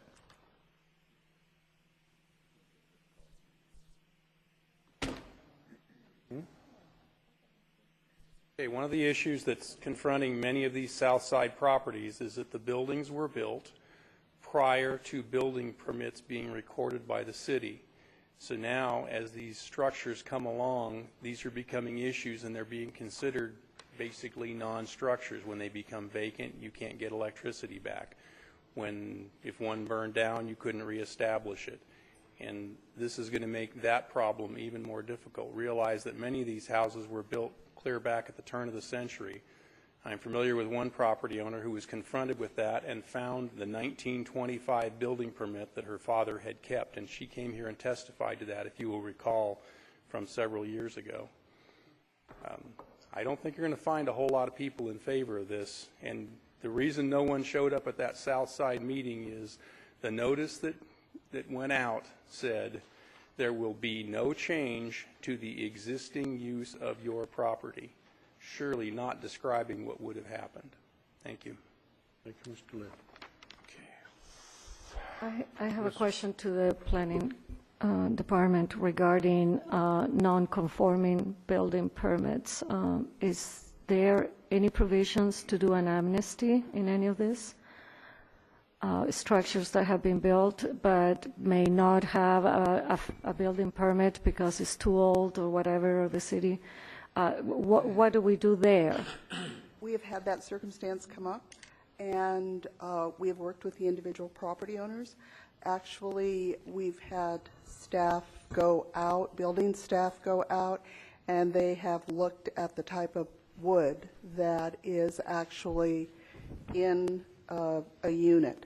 And if it can be verified that the materials are of an age that would predate our zoning requirements, there are ways for the building staff to verify this materials that were used. So we have allowed uses that were in question to be acknowledged without an actual building permit in place. Okay, so those structures can be legalized? Correct. Okay, thank you. Okay, you want to go back and take these in just in the order they're presented to us? No way we're going to get 25 minutes. No, you want to go as far as we can on them till 11 o'clock?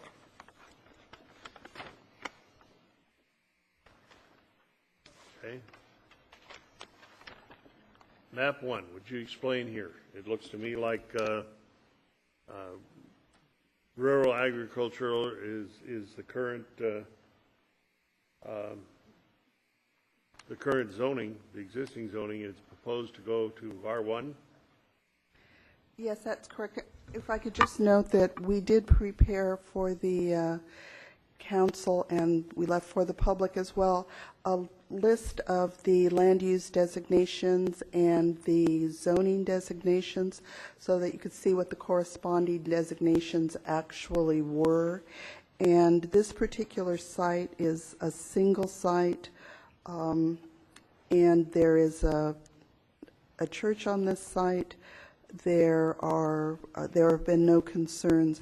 I might also note that as a result of some of the notices, we have had a number of property owners contact the various staff members, and when we have discussed the issue on their individual property and explained to them what is going to occur, many of these have been resolved, but we don't have any statistics to give you on who or how many we've actually spoken with. So some of where you see that there are no property owner requests, that may well be the case that there was concern as a result of the notice that they received, but after discussion with staff, they did not have any additional concern. I just wanted to note that for you. And on the lower left-hand corner where it has the asterisk with the statement, form signed by property owner, do we know when that was signed? I actually have forms here that I can look at. Okay. Those are the ones that we But there's not one on this particular one. And for this particular map, that there was nothing additional. That was only the one parcel.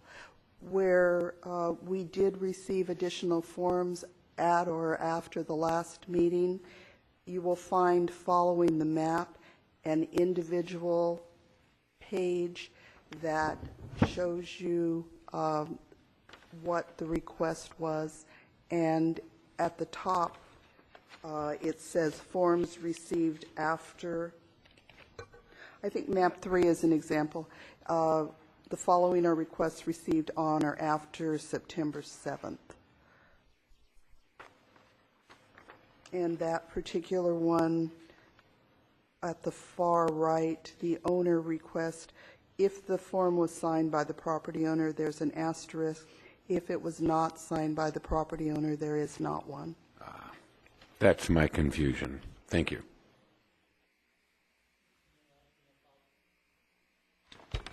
I see no problem with map number 1. Does everyone else feel the same way? And we'll consider that one approved. Map 2, we have here. Map number 2 looks like the property owners, we're proposing R2, looks like the property owners are agreeing to R2, 3 of the 4, and the 4th one has no opinion. There's no opinion. So that's just routine also. Yeah, I see no problem with map 2. Map 3. Okay.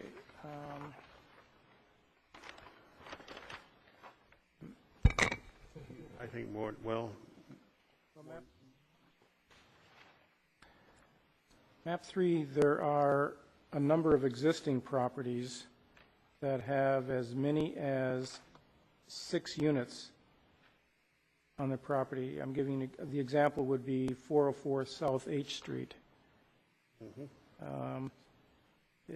There are currently 6 units on that property. There's a couple with 3 properties. So I guess I need to hear from planning staff. For example, at 404 South H Street, where there's 6 properties there, how will this affect them? Will it be similar to the couple in the rear? As long as they have 6 properties, if something happens with one, they'll be able to maintain that? That is correct. There would be no change they would be a legal non-conforming use, and there would be no change that would occur to their use on that site. Okay. And now, let's see, on this 414 South H, they requested an R2. Okay. The same thing with the ones, I have a triplex at 105 South Locust, which is on this map as well. That triplex will be a legal non-conforming as well. That's correct.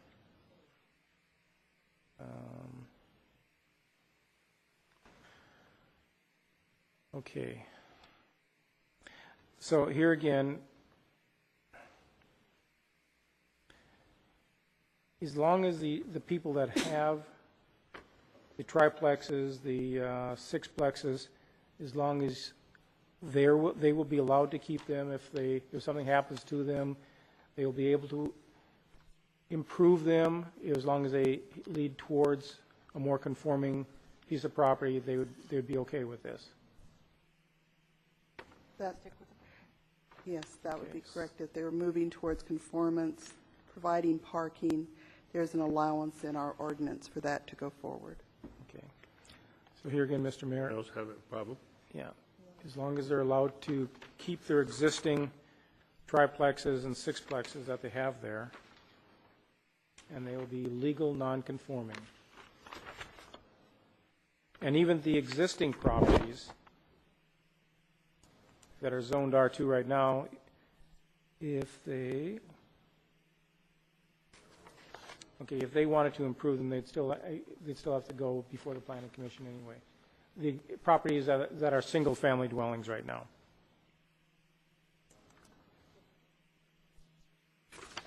It would have to be R1. They'd have to be R1. They'd have to correct. develop to the R1 standard. Correct, yes, okay. Okay. So I have no problem with map number 3. No one else? If you don't concur, if Bob's going to take these and give his opinion, I'll assume concurrence unless somebody speaks up. Okay. Let's see, the map 3 then continues on the next page, and it looks like there were no objections to that. Same thing applies.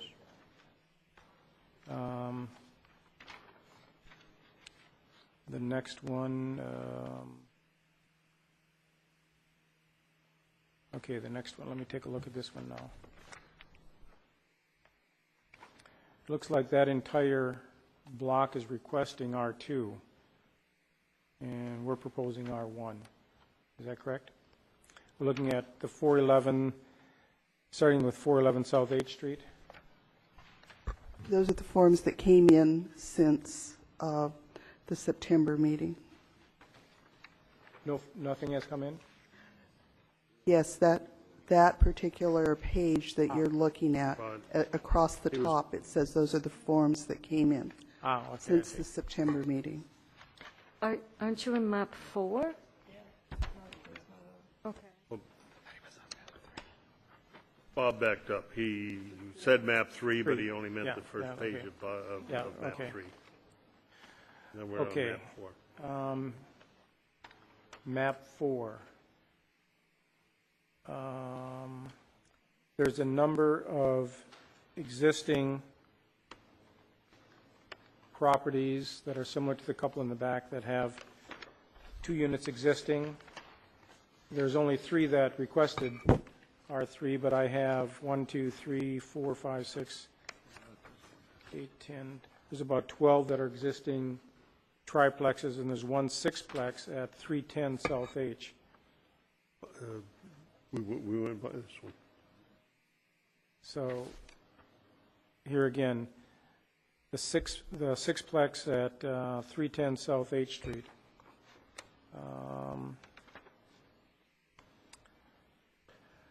That will, again, even though we're changing it to 7R1, the 6 units existing on there remain.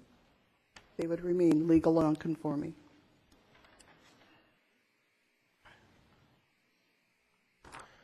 I see no problem with it then. Concur? Concur. Okay, map 4. Let's go to Second map. page of 4. 300 South H.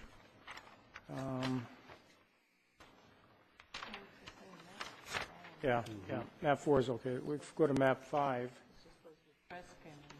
Yeah. Okay. Map 5. In addition to the 2 that are requesting R2, there's 1 additional 2-unit that I have. It is at 300. Oh, that's 300 South G. That's their property. So there are the 1 couple that's here tonight and the other 2. They will be able to maintain their 2 units. They will be able to improve their unit with a garage if you so desire. So I have, within those conditions, I have no problem with map 5 either. Okay. So I guess it's the caveat that if you can improve the property to become compliant, like building a garage, that all can be work in this, right? That's what I'm hearing. I want to confirm that that's the case here. Well, and that is true. That's in our legal non-conforming ordinance. There is a section that says if you are moving towards compliance, each individual project is looked at by the staff, and if someone is attempting to put in a garage or do something that's improving the property, we will work with that person to allow that to happen. Okay, thank you. Mr. Mayor, did we close public comment right now? Yes. We did, okay. So I was hoping to hear from Mr. Culbertson. I don't know if we've discussed your property yet. We're getting there, okay. Map 6 is on Ocean Avenue. Okay. Map 6 I have no problem with.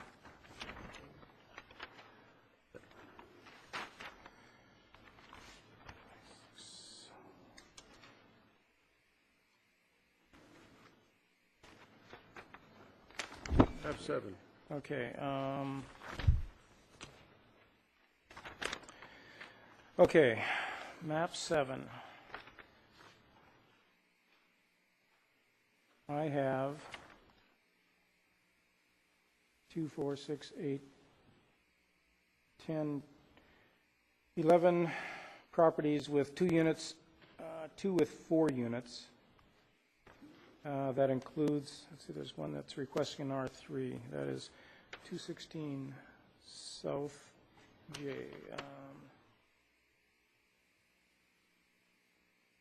216 South J. Well, that's interesting. 216 South J is it's just a single residence there right now. And they're requesting an R3? Okay, well. And let's see. Well, it's at 216. There's only a single residence there currently. And they're requesting it to remain R3. And 215. 215.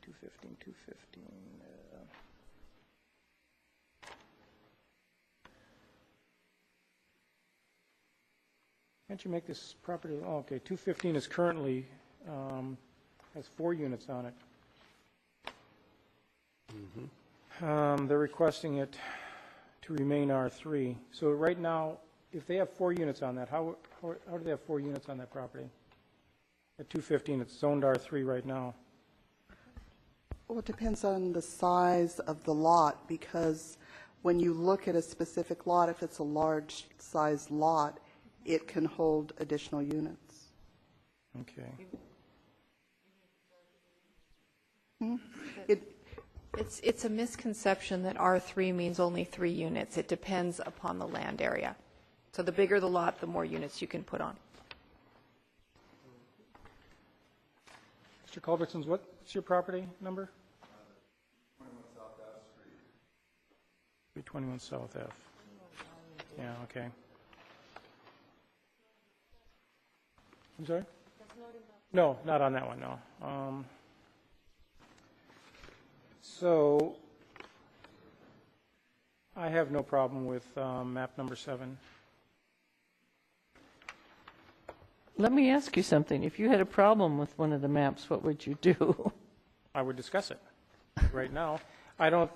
It doesn't look like. So, I mean, but would you go and you know, change the zoning for the whole block? I don't know. I'll discuss it with the rest of you. Okay. I'm just I don't know. curious. I think we're coming to that.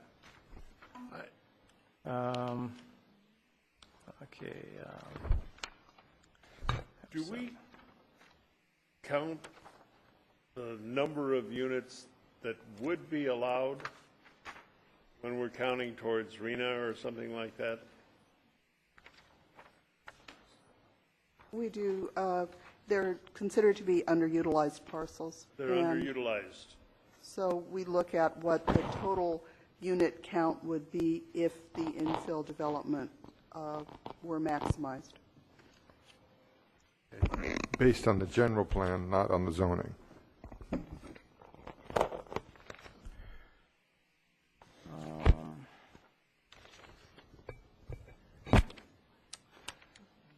Okay, I'm sorry. So we're looking at, what is this, map 8 now?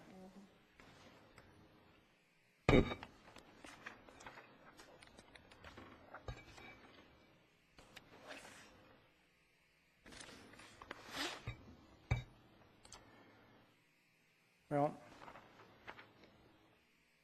here again with the owner's request, they coincide with their existing, well, there's one unit here with 201 South G. Where is that, 201 South G?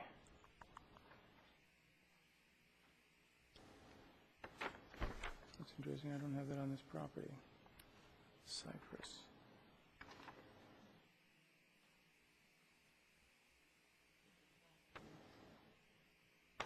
Yeah, I don't see the address on map 8. It's about the 8th one down. I'm sorry? It's about the 8th one down on map 8. Oh, there, okay. That has 9 units on it right now. That's a big piece, that's a big parcel, too. So what happens with that property owner? They have existing 9 units. We're going to R2, similar.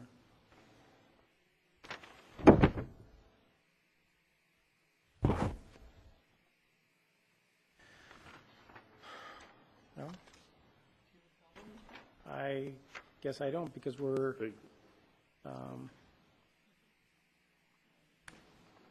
it's a big piece of property, and they can keep it on there.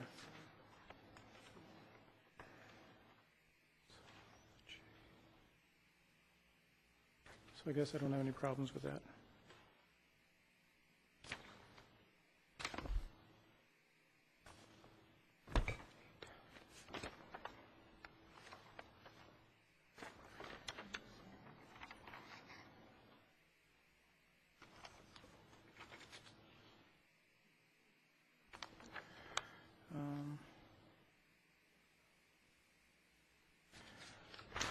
Okay.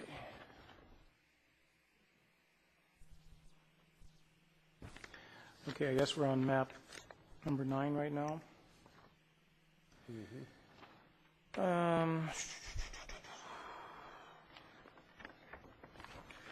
Okay, I guess I have a question on 220 Cypress. It's a vacant lot right now. 220.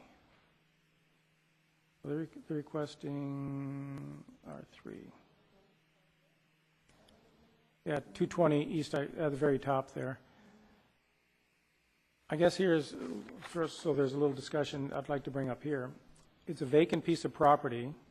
I'm assuming they bought it hoping to build 3 units on it. If we rezone that, we rezone that to R2, we're definitely taking away some property value from them. It's a vacant piece of property right now. So, Arlene, what happens with that? I mean, it's a vacant piece of property. You're correct. If you change it to medium-density residential from high-density residential, the dwelling unit potential will be reduced. If I may, though, it's already designated medium-density residential by the general plan, which is inconsistent with the R3 zoning, so even if they wanted to today to build 3 units, they couldn't. They have to build only according to the general plan. Okay. So we're just bringing it into conformity. Okay. So to clarify this, did that property owner know that? Let's say if it was purchased after 1997 when the general plan was approved, correct? It depends if they came in and went over the zoning and the land use designation with the staff. We do explain that to them.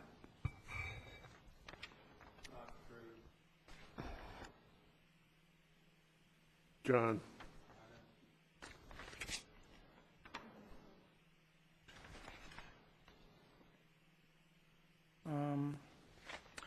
Well, based on Mr. Oh, go ahead, Mr. Mayor. No, but we can't change that one without changing the character, the whole block, and then the character of the whole block. Okay. Well, based on Mr. Panoni's comments about it's really, even though it's zoned R3 right now, they could not build 3 units on it because it would be inconsistent with the general plan. What would happen if they bring it to the Planning Commission right now? They want to build 3 units of triplex. It would depend on the size of the lot and the number of the proposal. You have to be allowed to provide the parking and the landscaping, and you need 3,000 square feet of area on your lot in an R2 for each unit. Okay.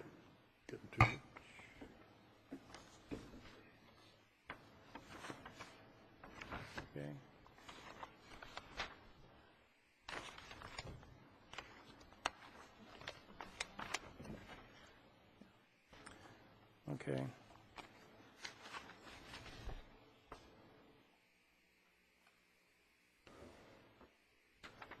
Any comments on that? I mean, I feel sorry for the property owners there. I'm sure they bought it with the intention of possibly building 3, but if it's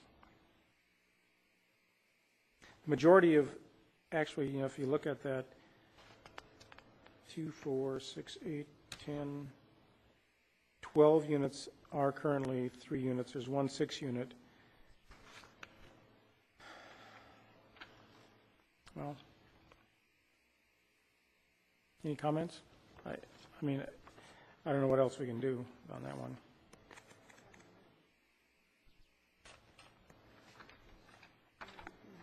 We don't have a lot of choices, do we? South Ching.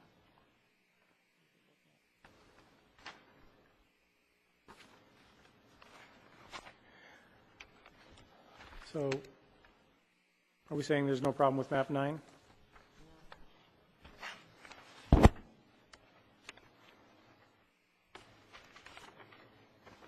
Still looking for your property. Haven't got to it yet?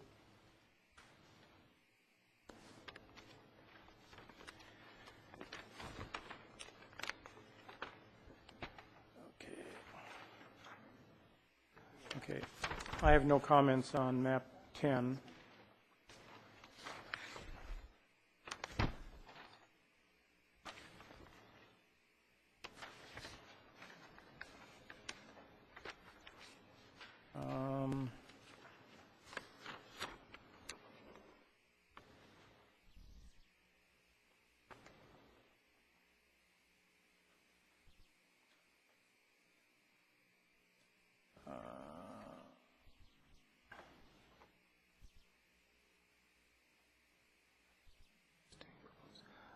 Arlene, on map 11, it looks like existing and proposed is, there's no changes recommended. This one is a plan development that was approved, and what we're doing is actually just changing the general plan to land use designation to be consistent what is actually on the ground, what was approved. Okay. So actually, The zoning is correct in that instance. so are you actually changing the We're changing the general plan on this one. Okay, so you're changing it to a high density? That's correct. From medium? Because of the plan development was approved? It was approved and built. It is on the ground there at that density. Yeah, I guess you can't do much.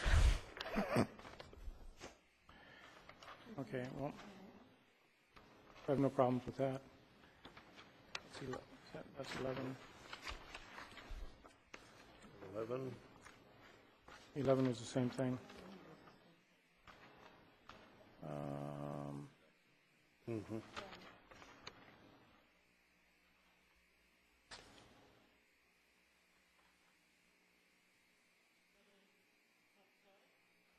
I'm looking at 12 right now.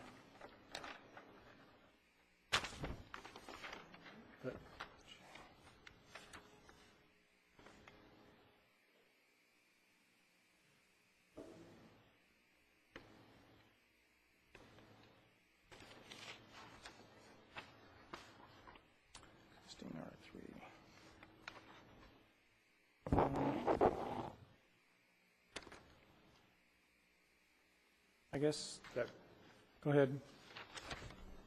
Matches what's there now, anyway. Well, we are downzoning it. We're downzoning it. Existing is R3, we're zoning it R2.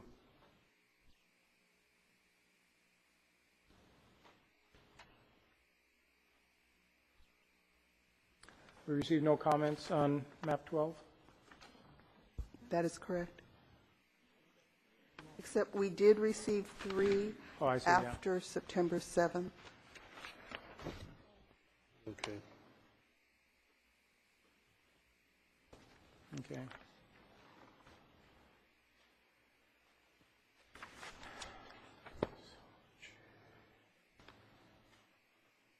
Okay, let's go ahead at 13 and then stop after that and pick it up. Okay. We have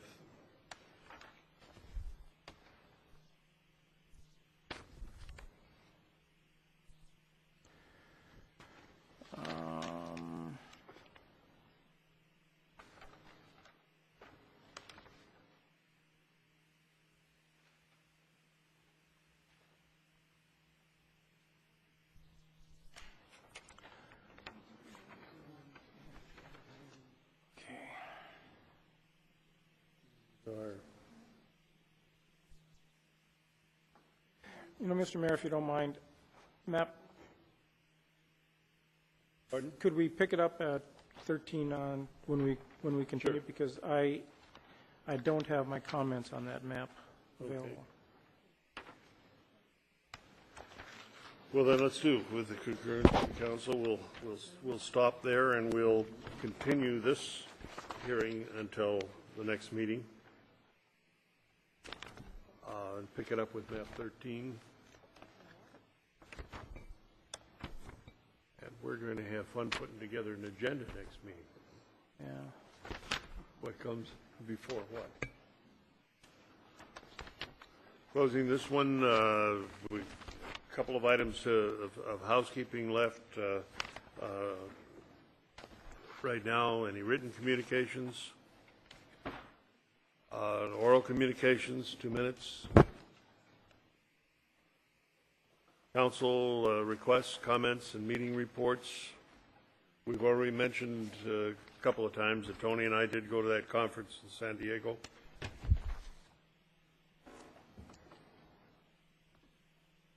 No other items.